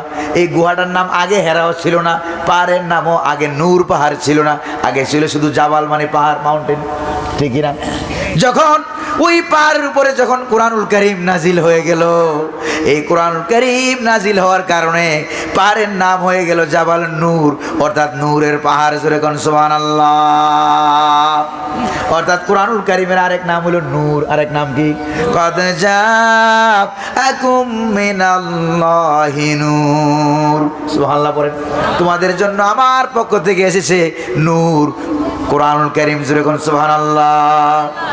প্রিয় ভাইরা আমার, এরপরে মা খাদিজা রাদিয়াল্লাহু তাআলা আনহা এক হাতে খাবার আরেক হাতে পানি নিয়ে উঠে 2015 সালে আমি যখন হজ করতে গিয়েছিলাম, এই পাহাড়ের উপরে আমি উঠেছিলাম।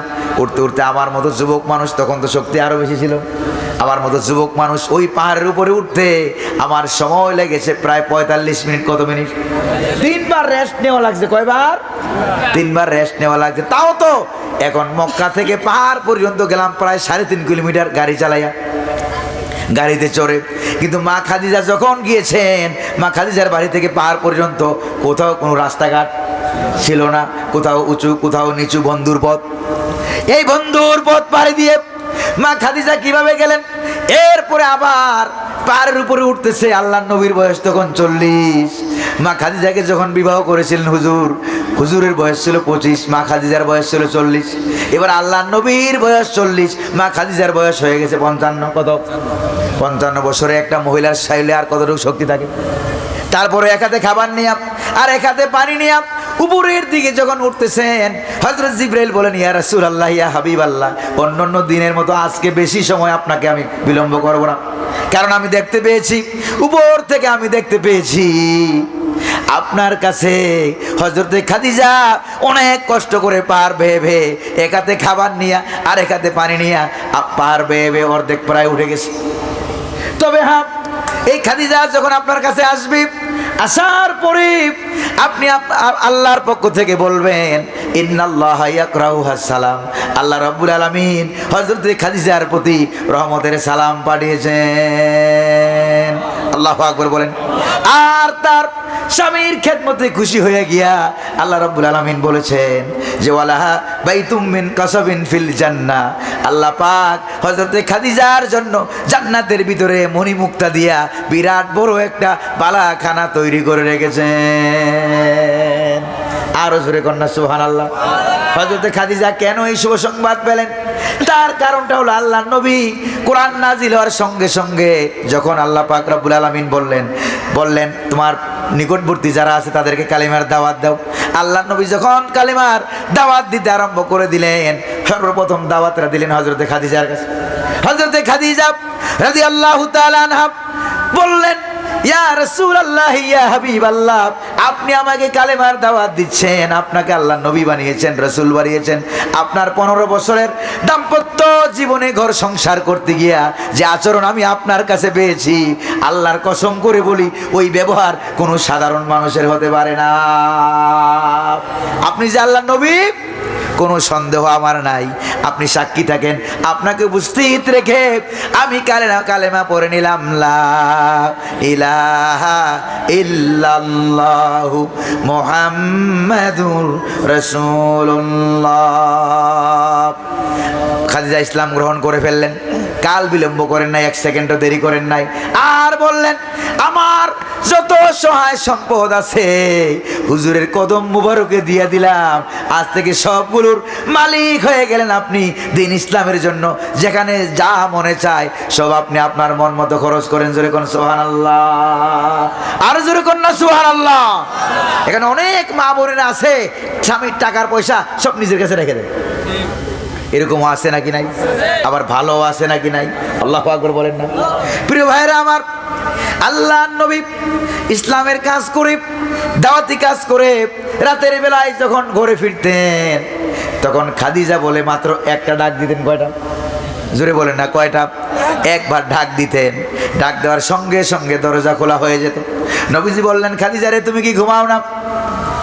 হযরতে খাদিজা বলে, ইয়া রাসূলুল্লাহ, ইয়া হাবিবাল্লাহ, সারা দিন রাত দিন ইসলামের কাজ করে করে রাতের বেলায় যদি আপনি আমার দরজায় এসে নক করতে থাকেন, ডাকতে থাকেন খাদিজা খাদিজা বলে, আশেপাশে কাফের বেদিনেরা আপনার সাউন্ড শুনে ফেলবে, আপনার উপরে অত্যাচার স্টিম রোলার আরো বেশি চালায় দেবে, আপনাকে মারধর আরো বেশি করবে।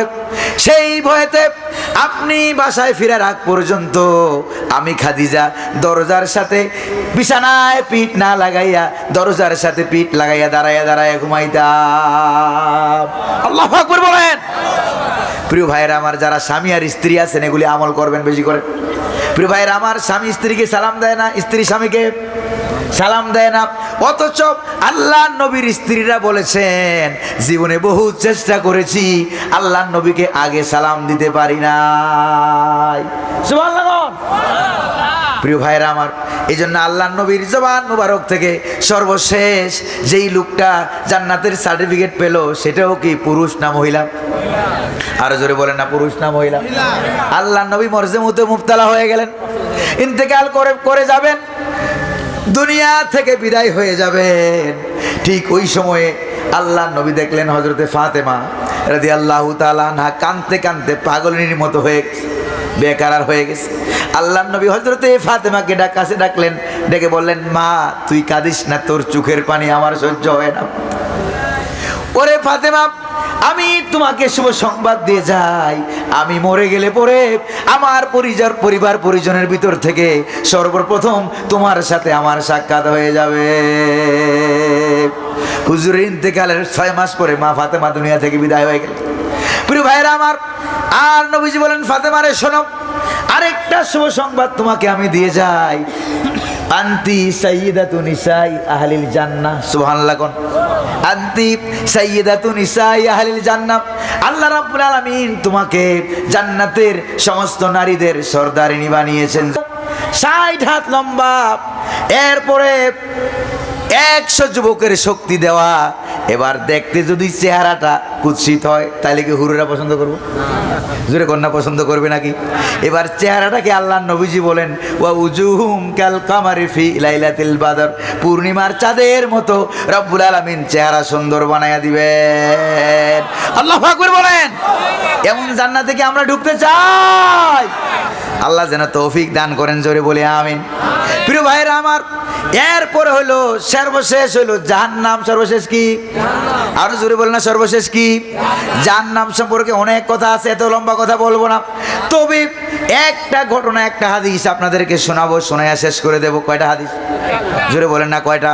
সর্বশেষ যেই লোকটা জান্নাতে প্রবেশ করবে, এই লোকের নাম কি, বাড়িঘর কোথায়, এই লোকটা কেমনে জাহান্নাম থেকে বের হইয়া জান্নাতে ঢুকবে, এই কথাটা শুধু বলবো, অল্প কয়েক মিনিট লাগবে। কয়টা হাদিস? জোরে বলেন না, হাদিস কয়টা? সর্বশেষ যে লোকটা জান্নাতে যাবে, সে জান্নাতে কি কি পাবে, এই একটা হাদিস শুধু আপনাদেরকে শোনাবো। এই হাদিসটা শোনাবার আগে আপনাদের আজকের মাহফিলের মাওলানা রফিকুল ইসলাম ভাই আছে কিনা? কই আপনার বইতে লিখে নেব, দেখছেন নি কারবার? প্রিয় ভাইরা আমার, পজ করে রাখো, পজ। জি, আমরা আলহামদুলিল্লাহ একবারে সংক্ষেপে এবং চমৎকার করে, সংক্ষেপে, কই মাইকের আওয়াজ কই, সংক্ষেপ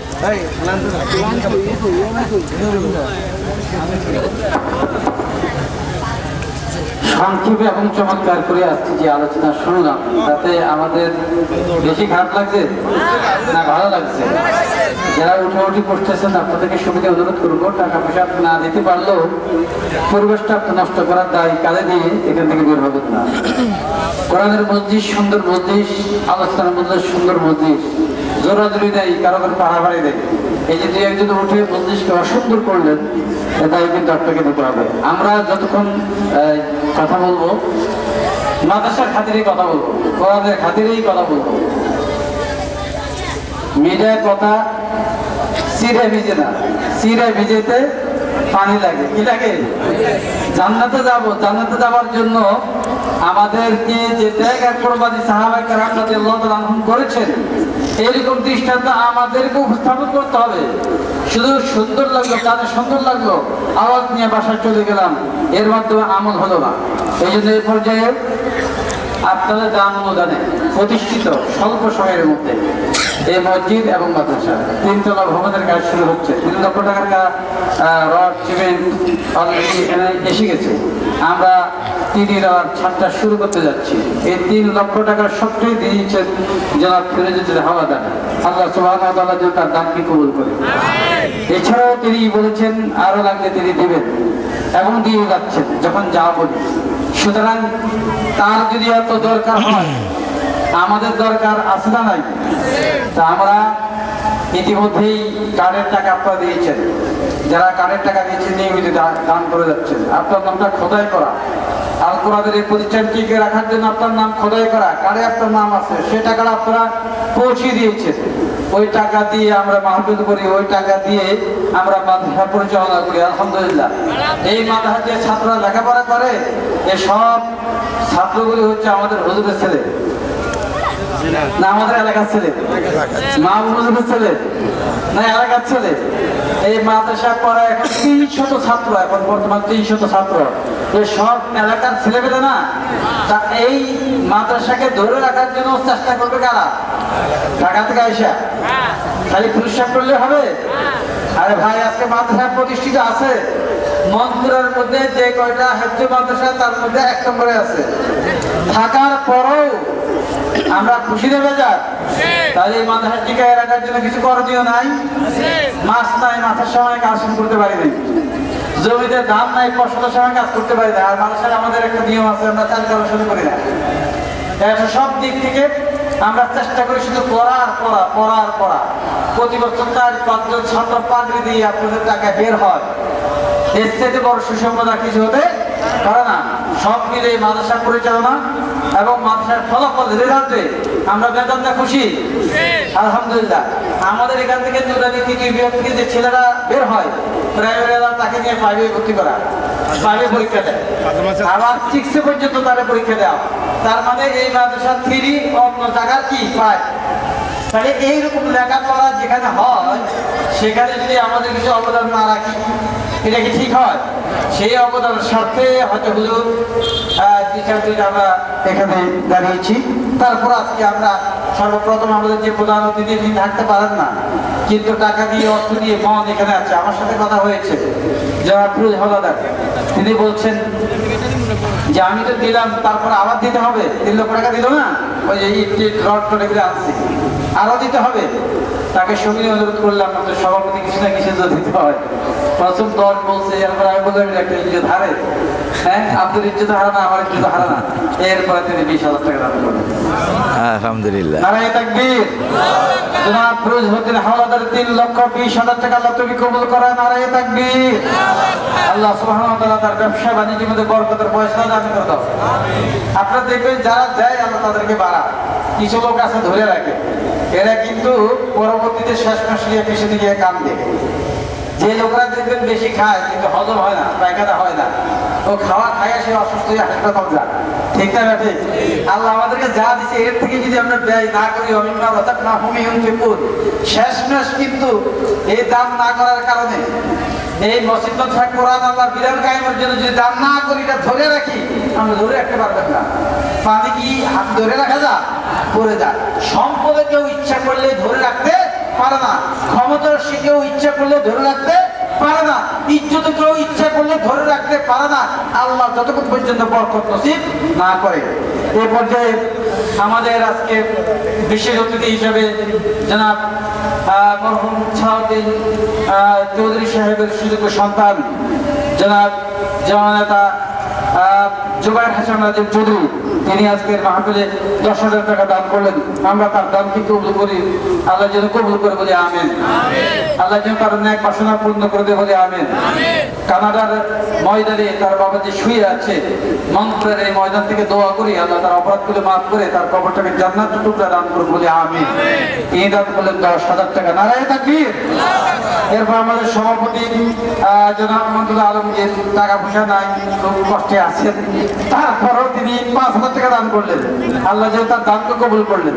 তবে তিনি এছাড়াও যে প্রচেষ্টা করেছেন, সেই জায়গায় সহযোগিতা করেছেন, সদস্যের টাকা বৃদ্ধি করে দিয়েছেন এবং সময় দিয়েছেন। আমরা দোয়া করি তার এই কঠিন দুর্দিন দূর হয়ে আল্লাহ যেন কোরআনের পক্ষে বীরের মতো, বাহাদুরের মতো শক্তি নিয়ে কাজ করার এই হেদায়েত আল্লাহ তাকে দান করে দেবে বলে না আমিন। এখানে এরপরে দান করেছেন আমাদের বাজার ব্যবসায়ী, বিশিষ্ট ব্যবসায়ী বাজারের সেক্রেটারি গিয়াসুদ্দিন রাজু ভাই, সবসময় একবার সব মসজিদের জন্য, মাদ্রাসার জন্য টাকা আল্লাহ তাকে দিচ্ছে এবং 2 হাতে ব্যয় করে থাকে, 2 হাতে ব্যয় করে থাকে এবং খোঁজ খবর রাখেন এবং তিনি তদারকি করেন, যেখানে থাকে সেখানে যান। আজকেও তিনি আবার 5,000 টাকা, কারের আছে 2,000 টাকা তিনি দান করলেন, আল্লাহ যেন তার দানটাকে কবুল করে। জোরে বলা যায় না আমিনটা? ওয়ালাকা বিমিসলিন, ফেরেশতারা বলে তুমি যে দোয়াটা করেছো আমিন অন্যের জন্য, সেই দোয়াটা আগে তোমার জন্য কবুল হোক। আমিন। তাহলে আমিন বললে কি লস আছে? না। আরো জোরে বলি আমিন। আমিন। ভাইরা, এরপরে আমাদের এখানে আমাদের সহপাঠী মোহাম্মদ মোর্শেদ, ঢাকাতে আল্লাহ তাআলা অনেক টাকা দান করেছে, রাজনীতির সাথে সম্পৃক্ত আছেন। এরপর তিনি ঠিকাদার একজন ব্যবসায়ী। ইতিমধ্যেই মনপুরার প্রতিটি মসজিদে মাদ্রাসায় তিনি দান করা শুরু করেছেন অসহায় মানুষের মাঝে। তিনি তার সম্পদ থেকে অর্থ ব্যয় করতেছেন। এইভাবে মানে প্রকাশ্যে দান করার চাইতে চেষ্টা করেন গোপন দান করতে, যেটা আমাকে বলেন যে ভাই আমি চেষ্টা করি গোপনে করতে, আজকেও দানটা বলতে না বলছে, তারপরেও তিনি আজকে তার বাবা জনাব চৌধুরী মোস্তফা কামাল মৌলভী আলহাজ চৌধুরী মোস্তফা কামাল, তিনি আজকে মঞ্চে উপস্থিত আছেন। তিনি বাঁচবেন আমরা মনে করি নাই, আল্লাহ তাকে হায়াত দান করেছে। আমরা দোয়া করি এই নেককার মানুষটাকে আর দিকেও নেক হায়াত দান করুন। তার বাবার হাতের নগদ 5,000 টাকা প্রেরণ করেছে, আল্লাহ যেন মুর্শিদের বাবার এই দানটাকে কবুল করে দিল বলে আমিন। এরপর যে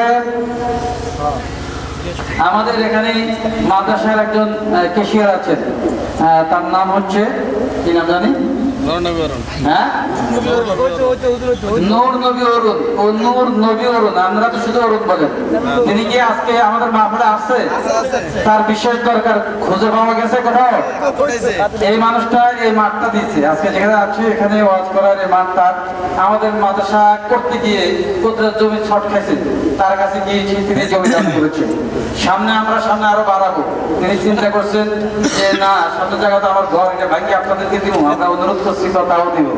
তা আজকে তার বাবাও নাই মাও নাই, আগে মা বাবার জন্য দোয়া চাইতো, এখন কম চায়। তো আজকে নবী অরুণদের কাছে সবিনয় অনুরোধ করবো, আপনি একটা দানের ঘোষণা করলে আমরা স্বতঃস্ফূর্তভাবে শ্রোতা মন্ডলী আপনার জন্য দোয়া করতাম, আপনার আব্বুর জন্য দোয়া করতাম। আজকে অনেক ব্যয় করে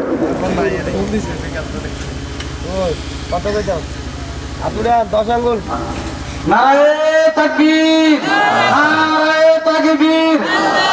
এসব কিছু যুবক ছেলেপেলেরা আসলে এগিয়ে আসছে। আমরা তো অনেকে এরকম একবারে টাকা ধরে রাখি, যেমন ধরে রাখছে টাকা ধরে রেখে মারা গেছে, নিজেও খাইতে পারে না, কাউ খাইতো দেয় নাই, জায়গা তো বিপদে হয়েছে জায়গায়। এরকম কিছু উদীয়মান তরুণ যুবক, আমি তাকে বললাম শোনো, টাকা বেশি থাকে না, টাকা থাকতে কাজ করে এলাকার জন্য। আমার কথা শুনো না, এখন কান্দে বসে বসে। আমি তার জিজ্ঞাসা করছি, জাকাত দিছ? দেয়নি। আমি আরেকজনকে জিজ্ঞাসা করছি, জাকাত দিছে? দেয় নাই। আমরা তওবা করেন, জাকাত দেওয়া শুরু করেন। খোদাই গজব দুনিয়াতে শুরু হয়েছে, আর পরকাল তো অপেক্ষাই করছে। আজকে জনাব নবীর তরুণ ভাই, তিনি দান করলেন 10,000 টাকা। নারায়ে তাকবীর। আল্লাহ যেন তার দানকে মঞ্জুর করে, কবুল করে, যারা বলেন আমিন। হজ করার তৌফিক দান করেন এবং তার ব্যবসার মধ্যে বরকত দান করেন। যারা তার কাছ থেকে বাকি নিয়ে টাকা দেন না, আল্লাহর রাস্তায় পুরো করে খাটিয়ে তার বাকি টাকাটা দিয়ে দেন। ভাই একটু আপনারা নাম কি বলবেন, আপনি একটু এই হাত চান এগিয়ে আসেন। এরপরে ইতিমধ্যে যারা আমাদের মাহফিলে অনেক দান করতেন, আমাদের আরেক যুবক এগিয়ে আসছে, সুমন মেম্বার, সুমন আলম মেম্বার, বাবা মেম্বার, ছেলের মেম্বার। এমনি হয় নাই, নিঃসন্দেহে কলিজা একটু বড়, এমন না যে কোটি কোটি টাকার মালিক, এমন না যে জায়গা জমির মালিক, কিন্তু দুই বাবা আবার সন্তান একসাথে মেম্বার হওয়া, এটা কিন্তু ছোটখাটো বিষয় না। এবং প্রতিকূল পরিবেশে তারা মেম্বার হয়েছে। আজকে জনাব খুরশিদ আলম মেম্বার সাহেবের সুযোগ্য সন্তান সুমন, তিনিও দান করলেন 5,000 টাকা। টাকাটা পালাইছে না বাকি রেখে? নারায়ে তাকবীর, নারায়ে তাকবীর। আল্লাহু আকবার বলতেছেন না, তাই সুমন নম্বর আল্লাহু আকবার কি কারণ নামে? আল্লাহু আকবার, নারায়ে তাকবীর। হাতে বাবু ধরেন, একটু ধরেন আমার সাথে, ধরেন না, ধরেন। নারায়ে তাকবীর। আল কোরআনের আলো হৃদয়ে জালো। এটা কি আপনারা চান না? আল্লাহ কবুল করুন। জায়গার সুমন নাম্বার 5,000 টাকা দান করছে, আল্লাহ যেন তার দানকে কবুল করে। এইটা যে মাশাআল্লাহ টাকা যারা দিচ্ছে, যারা গিয়াসউদ্দিন ভাই মন থেকে ভালোবেসে 1,000 টাকা দান করে যায়। গিয়াসউদ্দিন বান্দা ভাইয়ের দান কি তুমি কবুল করো, আল্লাহ তার মনের বাসনাকে পূরণ করে দাও। এই লোকটা মুসলমানদের জন্য সব কাজ করতো, আজ কবরে শুয়ে আছে। সন্তান দান করেছে, দানের সবটা আল্লাহ কবরে তুমি পৌঁছে দাও, কবর আযাবকে মাফ করে দাও, আর কবরটাকে দানের ওসিলায় জান্নাতের টুকরা বানায় দাও। জোরে বলে আমিন। 500, 1,000, যে যা পারেন, 200, 300। আমরা তেমন তাসাবি করবেন, আগেই বলছে যেহেতু এই ভাষা নাই, তারপর দেশের অবস্থা বেশি ভালো না। মনির ভাই ডেকোরেটর 1,000 টাকা। জনাব ডেকোরেটর মনির ভাই, তিনি দান করলেন 1,000 টাকা। আল্লাহ তার দান কি কবুল করার জন্য বলি আমিন। আল্লাহ রাব্বুল আলামিন, আল্লাহ যারা সহযোগিতা করছে, দেয় না কিন্তু বসে আছে, আল্লাহ চাইতেছে টাকা বেশি উঠুক। মনে মনে কি চাইতেছেন আপনারা? টাকা বেশি উঠুক, চান না? ইতিমধ্যেই যারা আমাদের কার্ডের টাকা দিয়েছে, তাদের নামটা আমরা একটা পরিশোধ, অনেকে টাকা দিয়েছে, আগে টাকা আমরা উঠেছি বিদায় স্থায়ীকতার সদস্য। এরপরে আমাদের এখানে বাজার ব্যবসায়ী অনেকে তো আছে, আর সারা অনেকে আছে। হ্যাঁ আর সারা অনেকে আছে। আচ্ছা, দুই এখন নাম লাগবে, আমি কেমনে করবো?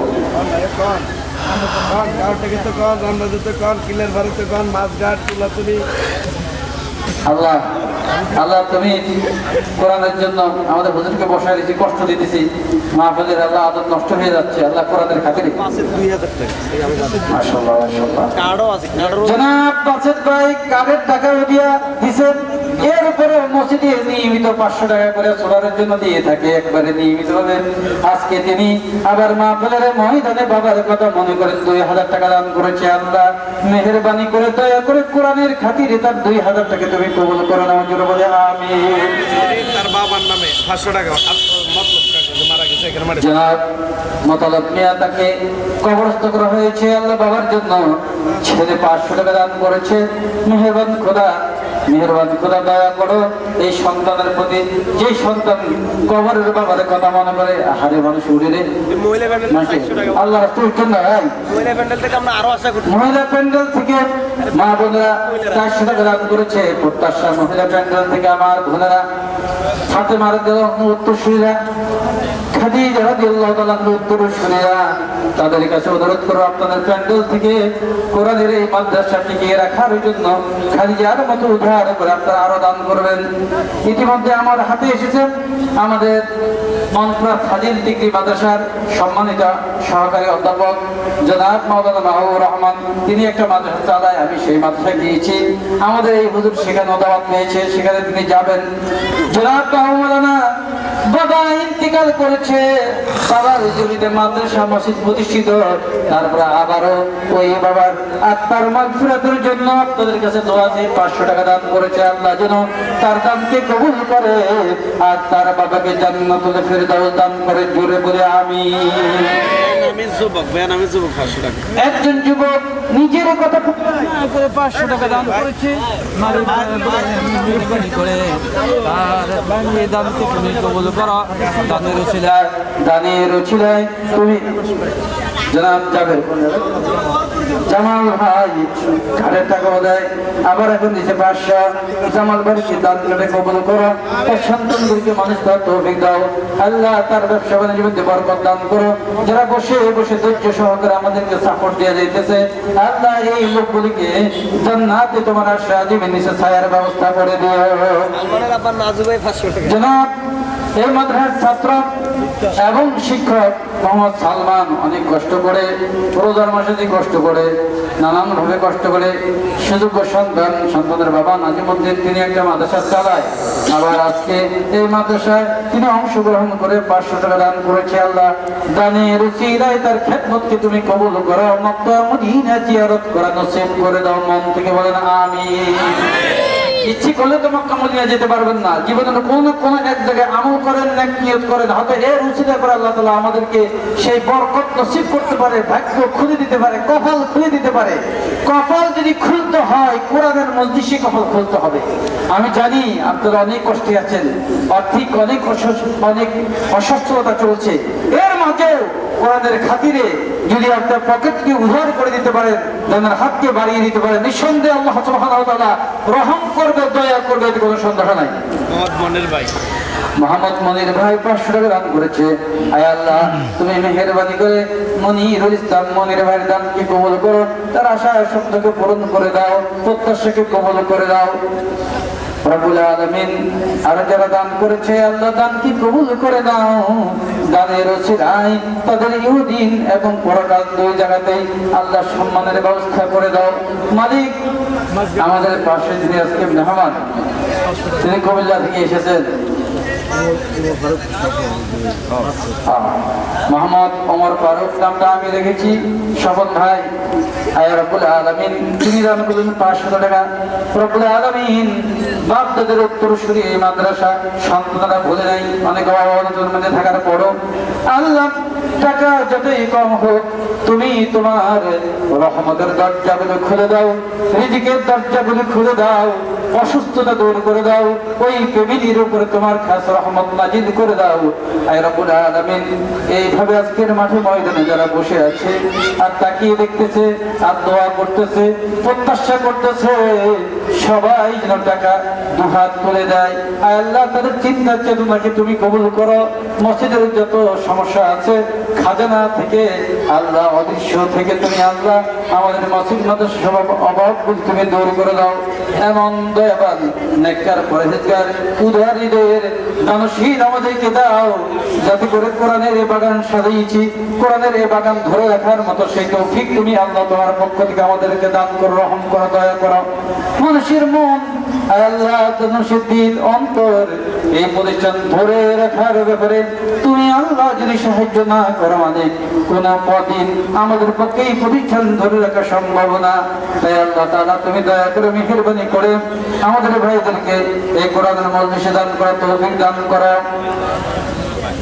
জি, আমরা 200-100 يحبون الله فاتبعوني يحببكم الله ويغفر لكم ذنوبكم والله غفور رحيم। আল্লাহু আকবার বলেন।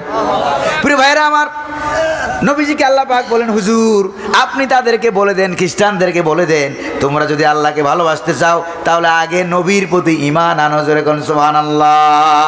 আগে কার প্রতি ঈমান আনো? নবীর প্রতি ঈমান আনার অর্থ হইল 16 আনা মানা। জোরে বলেন কয় আনা মানা? আর জোরে বলেন কয় আনা মানা? 16 আনা মানা। প্রিয় ভাইরা আমার, কারা কারা বিয়ে করছেন একটু হাত তুলে দেখেন তোমার। হুজুর বিয়ে করেন নাকি? সব না, আপনি বিয়ে করেন না? বিয়ে করছেন কারা কারা একটু হাত তুলে দেখান না, একটু হাত তুলে দেখান। ওই যে পিছনে একজনের 2 হাত তুলছে, আপনি মনে হয় 2টা করছেন বিয়ে, না একটা? প্রিয় ভাইরা আমার, যারা যারা বিয়ে করছেন, এই যে রফিক সাহেব হুজুরের মতো এরকম বড় বড় আলেম আপনাদের এলাকায় আছে নাকি নাই? হ্যাঁ, উনি গতকালকে না পরশুও বিয়ে করেছে, ঠিকই না? এই যে বিয়ে যে আপনারা পড়ান, বিয়ে পড়ানোর সময় কি বলেন? অমুকের মেয়েকে আপনার কাছে বিবাহ দেওয়া হলো এত টাকা মোহরানার বিনিময়ে, তখন আপনারা কি বলছিলেন? জোরে কর না। তো আবার মনে মনে ভাবতেছেন আবার বিয়ে পড়াইতেছি, এটা জোরে বলেন না। কি বলছিলেন? কবুল বলছিলেন, তাই না? কবুল বলেছিলেন। আবার মেয়ের কাছে যখন যাওয়া হলো ইজিন আনার জন্য, এরপরে সেখানে গিয়ে তাকে বলা হলো অমুকের ছেলের সাথে তোমাকে বিবাহ বন্ধনে আবদ্ধ করা হচ্ছে, এত টাকা মোহরানা তুমি পেয়ে যাবা। তখন মেয়েটাও বলেছিল বিসমিল্লাহ কবুল, অথবা বিসমিল্লাহ, অথবা আলহামদুলিল্লাহ, অথবা মৌন সম্মতি হইয়া বসেছিল। জোরে বলেন ঠিক না? এবার স্বামী আর স্ত্রী হয়ে গেছে। এতক্ষণ ছিল বেগানা, এবার স্বামী আর স্ত্রী হয়ে গেছে। স্বামী আর স্ত্রী যখন স্বামীর বাড়িতে যখন চলে গেল, কিছুকাল চলে যাওয়ার পর, কয়েক বছর চলে যাওয়ার পর বাচ্চা হয়েছে একটা বাচ্চা হয়েছে। এবার হঠাৎ করে স্বামী বাড়িতে ফিরল, বাড়ি ফিরে দেখে ঘরটাও গুছালো, রান্না বান্নাও করা হয় নাই, বাচ্চার গায়ে অনেক ময়লা টয়লা পড়ে আছে, ঘরের ভিতরে অনেক ময়লা টয়লা পড়ে আছে। এবার স্বামী যখন বলে কি হইল তোমার, বিছানাটাও তো গুছাইলা না, তারপরে মশারি খাটালা না, তারপরে বাচ্চারে গোসল করালা না, আমার খাবার দাবার রেডি করলা না, ঘরের ভিতরে অনেক ময়লা পড়ে আছে, ব্যাপারটা কি? এবার স্ত্রী বলতেছে আমি শুধু কবুল বলেছিলাম, তোমার মাসে মশারি খাটাইয়া দেওয়া লাগবে, বাচ্চারে খাওয়া লাগবে, তোমারে খাওয়া লাগবে, এত কথা আমি বলি নাই। আমি শুধু কি বলছিলাম? কবুল। জোরে কোন ঠিক না? আবার উল্টাটা দেখেন, স্ত্রী অসুস্থ হয়ে গেছে, বাবার বাড়ি থেকে মেহমান এসেছে, খাবার দাবার করার জন্য, বাজার করার জন্য ব্যাগটা নিয়ে গেছে প্রাণের স্বামী। আমার বাবার বাড়ি থেকে মেহমান আসে, আত্মীয় স্বজনরা এসে তাড়াতাড়ি করে বাজারে যান, গরু গোশত নিয়ে আসেন, মুরগি নিয়ে আসেন, ইলিশ মাছ নিয়ে আসেন। জোরে বলেন ঠিক কিনা? তারপরে আমি অসুস্থ হয়ে গেছি, দয়া করে আমার চিকিৎসা দেন, ডাক্তারের কাছে নিয়ে যান। তারপরে আমার এই জিনিস লাগবে, কসমেটিক লাগবে, কাপড় চোপড় লাগবে, এগুলি দেন। এবার স্বামী বেচারা বলতেছে আমি শুধু রফিক সাহেব হুজুর আমাকে বলেছিল কবুল বলার জন্য, আমি কবুল বলেছিলাম, কিন্তু তোমাকে কাপড় চোপড় দেওয়া লাগবে, তোমার বাবার বাড়ি থেকে মেহমান আসবে, সেই মাথা ব্যথায় আমার ঘুম আসবে না।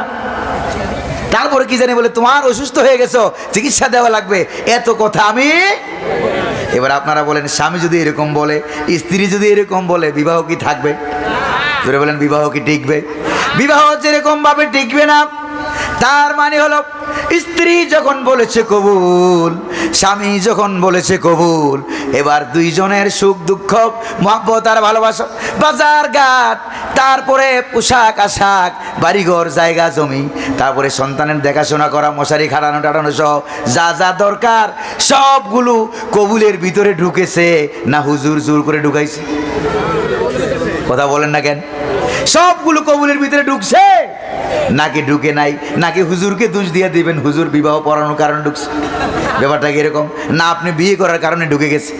এইটা যেরকম ভাবে আপনি বললেন বিবাহ করার সময়, আপনি যেরকম ভাবে কবুল বলেছেন, ঈমান আনার সময় আমরা পড়েছি লা ইলাহা ইল্লাল্লাহু মুহাম্মাদুর রাসূলুল্লাহ। জোরে পড়েন লা ইলাহা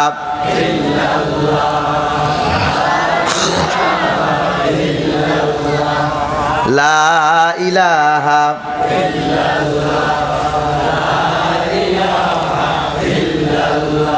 লা ইলাহা ইল্লাল্লাহু মুহাম্মাদুর রাসূলুল্লাহ সাল্লাল্লাহু আলাইহি ওয়াসাল্লাম। প্রিয় ভাইরা আমার, তাহলে দেখেন এই কালেমা পড়ার সঙ্গে সঙ্গে আপনার করার পর যদি আপনি বলেন আমি ইসলাম মানি, মুহাম্মদুর রাসূলুল্লাহকে আমি নবী হিসাবে মানি, আমি রাসূল হিসাবে মানি, নামাজ রোজা হজ যাকাত মানি, জিকির আজকার মানি, কিন্তু ইসলামের রাজনীতি আমি মানি না, ইসলামের অর্থনীতি আমি মানি না, ইসলামের ব্যবসা বাণিজ্য নীতি আমি মানি না, এই কথা যদি আপনি বলেন তাহলে ওই স্বামী স্ত্রীর সম্পর্ক যেরকম ছিন্ন হয়ে যাবে, আপনি যে ঈমানের দাবি করেছেন ঈমানের সম্পর্ক কি থাকবে না ছিন্ন হয়ে যাবে? থাকবে না ছিন্ন হয়ে যাবে? হযরত ওমর রাদিয়াল্লাহু তাআলা আনহুর কাছে মুহাম্মদ রাসূলুল্লাহর জমানায় একটা লোক এসে গেছে, মুসলমান, নাম মাত্র মুসলমান, মুনাফিক লোক এসে গেছে, এসে বলতেছে ভাই উমর, একটা বিচারের আপিল করার জন্য, সানি করার জন্য তোমার কাছে আসি। কই যে সানি করার জন্য আসছো আমার কাছে? প্রথমে গেছিলা কার কাছে? কই গেছিলাম তো মুহাম্মদুর রাসূলুল্লাহর কাছে। আমি মুহাম্মদুর রাসূলুল্লাহর পিছনে নামাজ পড়ি, ইসলামের জন্য টাকা দেই, পয়সা দেই, মাল দেই, সম্পদ দেই। ইহুদির সঙ্গে আমার ঝগড়া হয়ে গেছে। মুহাম্মদুর রাসূলুল্লাহ কি কাম এটা করলেন? ঝগড়া বিচার ফয়সালা করার সময় আমার পক্ষে রায় না দিয়ে রায়টা দিয়ে দিলেন ইহুদির পক্ষে। এটা কোনো কথা হইল নাকি? আমি তো মুসলমান, আমার পক্ষে রায় দিলেন না। আপনি বিচক্ষণ মানুষ, বুঝে শুনে আপনি আমার পক্ষে রায়টা দিয়ে দিবেন, ঠিক কিনা? হযরত ওমর বলেন ভাই একটু দাঁড়াও, তোমার বিচারের রায় আমি দিতেছি।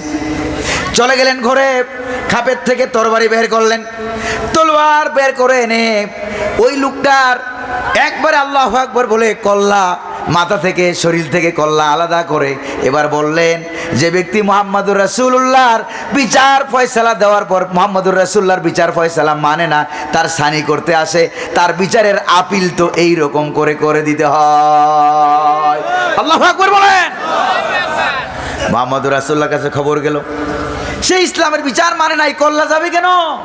হযরত ওমর কি কাম করলো? পুরা এলাকায় সয়লাভ হয়ে গেল। হযরত ওমর কি কাম করলো? মুহাম্মদুর রাসূলুল্লাহকে তো নবীও মানে, রাসূলও মানে, বিচার মানে নাই, তার কল্লা যাবে কেন?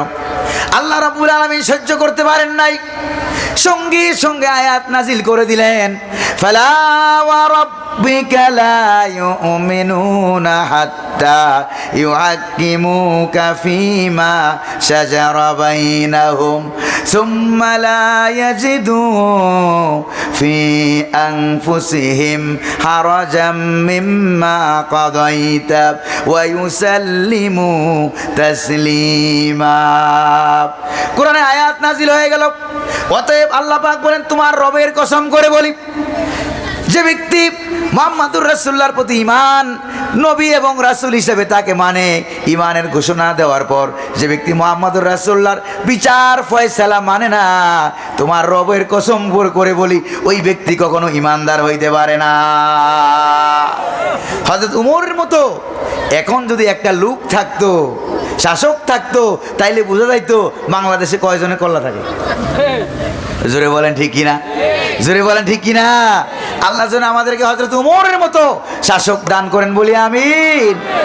দাও খোদা দাও আমায় আবার ওমর দারাজ দিল, পড়েন, দাও খোদা দাও আমায় আবার ওমর দারাজ দিল, দাওয়ালির মতো বীর সেনানি, আলীর মতো বীর সেনানি জাগাতে নিখিল, দাও খোদা দাও আমায় আবার ওমর দারাজ দিল, পড়েন, দাও খোদা দাও আমায় আবার ওমর দারাজ দিল, হামজাকে দাও ঘরে ঘরে জীবন দিতে অকাতরে, হামজাকে দাও ঘরে ঘরে জীবন দিতে অকাতরে, আবার কাবা ভাঙতে এলে, আবার কাবা ভাঙতে এলে পাঠাও আবাবিল, দাও খোদা দাও আমায় আবার ওমর দারাজ দিল, দাও খোদা দাও আমায় আবার ওমর দারাজ দিল, দাও খোদা দাও আমায় আবার ওমর দারাজ দিল। আল্লাহ যেন আমাদেরকে হযরত উমরের মতো একটা শাসক ব্যবস্থা করে দেন বলি আমিন। আরো জোরে বলি না আমিন। আমরা দেখেছি বাংলাদেশ স্বাধীনতার পর থেকে প্রায় 54 বছর হযরত উমরের মতো কোনো শাসক আমরা পাই নাই। জোরে বলি পাইছি নাকি? আবু বকরের মতো পাইছি নাকি? হামজার মতো পাইছি নাকি? হযরত উসমানের মতো পাইছি নাকি? হযরত আলীর মতো পাইছি নাকি? রিদওয়ানুল্লাহি তাআলা আলাইহিম আজমাইন। প্রিয় ভাইরা আমার, এবার আমার আল্লাহ সুযোগ করে দিয়েছেন আমরা যেন হযরত উমরের মতো একজন শাসক পাই। জোরে কোন আমিন। এই জন্য এই কুরআনুল কারীমের পক্ষে জীবন থাকতে থাকতে কারা কুরআনুল কারীমের পক্ষে সমর্থন দিয়ে যাবেন তারা একটু দুহাত উঁচু করে আল্লাহকে দেখান। তাকবীর, নারে তাকবীর, কোরআনের আলো সংসদে জালো, নারে তাকবীর। প্রিয় ভাইয়েরা আমার, তাহলে এবার আমাদের সিরিয়াল গেল আরশ, কুরসি, লৌহ, কলম। কয়টা গেল? 4টা। আর বাকি আছে কয়টা? 2টা। জোরে বলেন না কয়টা? 2টা। একটা হলো জান্নাত, আরেকটা হলো জাহান্নাম। একটা হলো জান্নাত, আরেকটা কি? আরেকটা হলো জাহান্নাম। প্রিয় ভাইয়েরা আমার, আগে জান্নাতের কথা বলবো। আল্লাহ নবী যখন মেরাজে গেলেন জান্নাত দেখেছেন নাকি দেখেন নাই? জোরে বলেন না, দেখেছেন নাকি দেখেন নাই? জান্নাতের ভিতরে যখন হাঁটতেছেন, প্রিয় ভাইরা আমার, আগের থেকে বলে রাখি, কিয়ামতের সময় ইসরাফিল আলাইহিস সালাম যখন সিংহায় ফুৎকার দিবে তখন জান্নাতও ধ্বংস হবে না, জাহান্নামও ধ্বংস হবে না। আর জান্নাত এবং জাহান্নামের ভিতরে যা কিছু আছে একটাও ধ্বংস হবে না, জান্নাত কিন্তু থেকে যাবে। 7 আকাশের উপরে মুহাম্মদ সাল্লাল্লাহু আলাইহি সাল্লাম জান্নাত দেখেছেন। জোরে বলেন না, কি দেখেছেন? জান্নাত দেখেছেন। প্রিয় ভাইরা আমার, জান্নাতে যখন মুহাম্মদ সাল্লাল্লাহু আলাইহি সাল্লাম হাঁটতেছেন, আপনারা কি শুনতেছেন? আগামীকালকে কি এখানে মাহফিল থাকবে নাকি? থাকবে? কেউ আপনাকে আগামীকাল ডাকবে যে মাহফিলে আসেন? কেউ বলবে না। এই জন্য আজকেই কথা শুনতে হবে, ঠিক কিনা? প্রিয় ভাইরা আমার, এই জন্য বলি, নবী করিম সাল্লাল্লাহু আলাইহি সাল্লাম জান্নাতের ভিতরে যখন হাঁটতেছেন তখন দেখলেন হযরত বেলাল রাদিয়াল্লাহু তাআলা আনহু জুতা পায়ে দিয়া বেহেশতের ভিতরে হাঁটতেছে। আরো জোরে কন্যা সুবহানাল্লাহ। অথচ হযরত বেলাল তখনও মারা যান নাই। সুবহানাল্লাহ। জুতা পায়ে দিয়া জান্নাতের ভিতরে বেহেশতের ভিতরে হাঁটে। আল্লাহর নবী মেরাজ থেকে ফিরে আসার পর নবীজি বললেন, মা রাআইতু মিসলাল জান্নাতি নামা তালিবুহা ওয়া মা রাআইতু মিসলান নারে নামা হারিবুহা। জান্নাতের মতো এত সুন্দর জিনিস আমার চক্ষু আর জীবনে কখনো দেখে নাই। তবে দুঃখের বিষয় হলো, সত্য, যাদের জান্নাত দরকার তারা ঘুমায়, আর জাহান্নামের মতো এত মারাত্মক জিনিস আমার জীবনে আমি কখনো দেখি নাই। তবে দুঃখের বিষয় হলো সত্য, যারা জান্নাত থেকে বাঁচবে তারা এখনো ঘুমায়, ঠিক কিনা কর? প্রিয় ভাইরা আমার, প্রিয় ভাইরা আমার, আমাদের জান্নাত দরকার আছে নাকি নাই? আছে নাকি নাই? মেরাজ থেকে ফিরে এসে নবীজি হযরত বেলালকে ডাক দিয়ে বললেন, বেলাল এদিকে আসো, লাকা বুশরা, তোমার জন্য শুভ সংবাদ আছে। আল্লাহু আকবার বলেন। তোমার জন্য সুখবর আছে।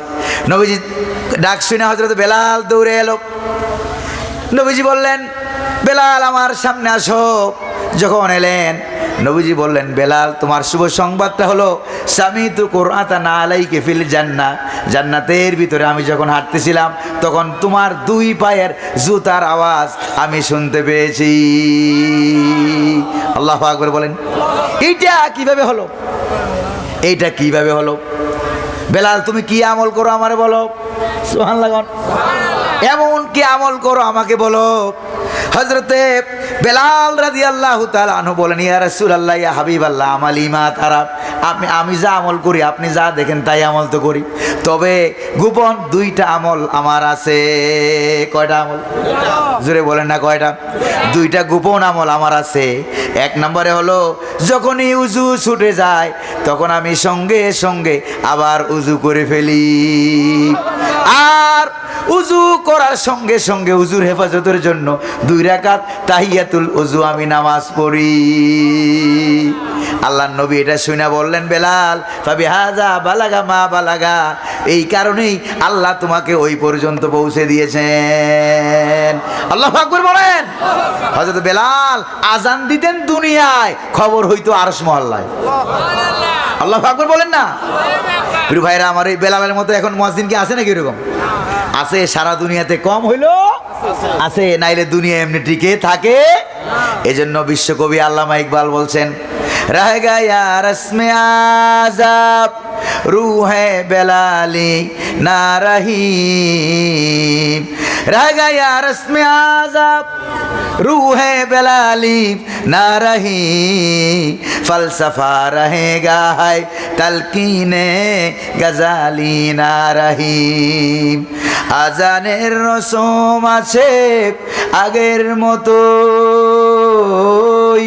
বেলালের সেই রূহ নেই, বেলালের সেই রূহ নেই। আজও সেই কোরআন আছে, হাদিস আছে, সেই মানার মানুষ নেই, সেই মানার মানুষ নেই।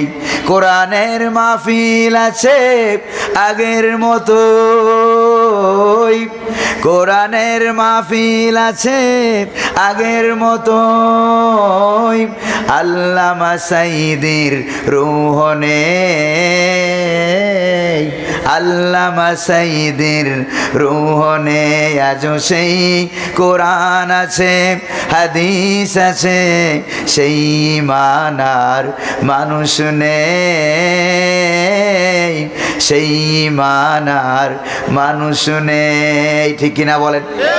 আল্লামা ইকবাল আরো বলেন, কুদসিল আসল है रफ़ात पे नजर रखती है, खाक से उठती है गर्दों पे गुजर रखती है।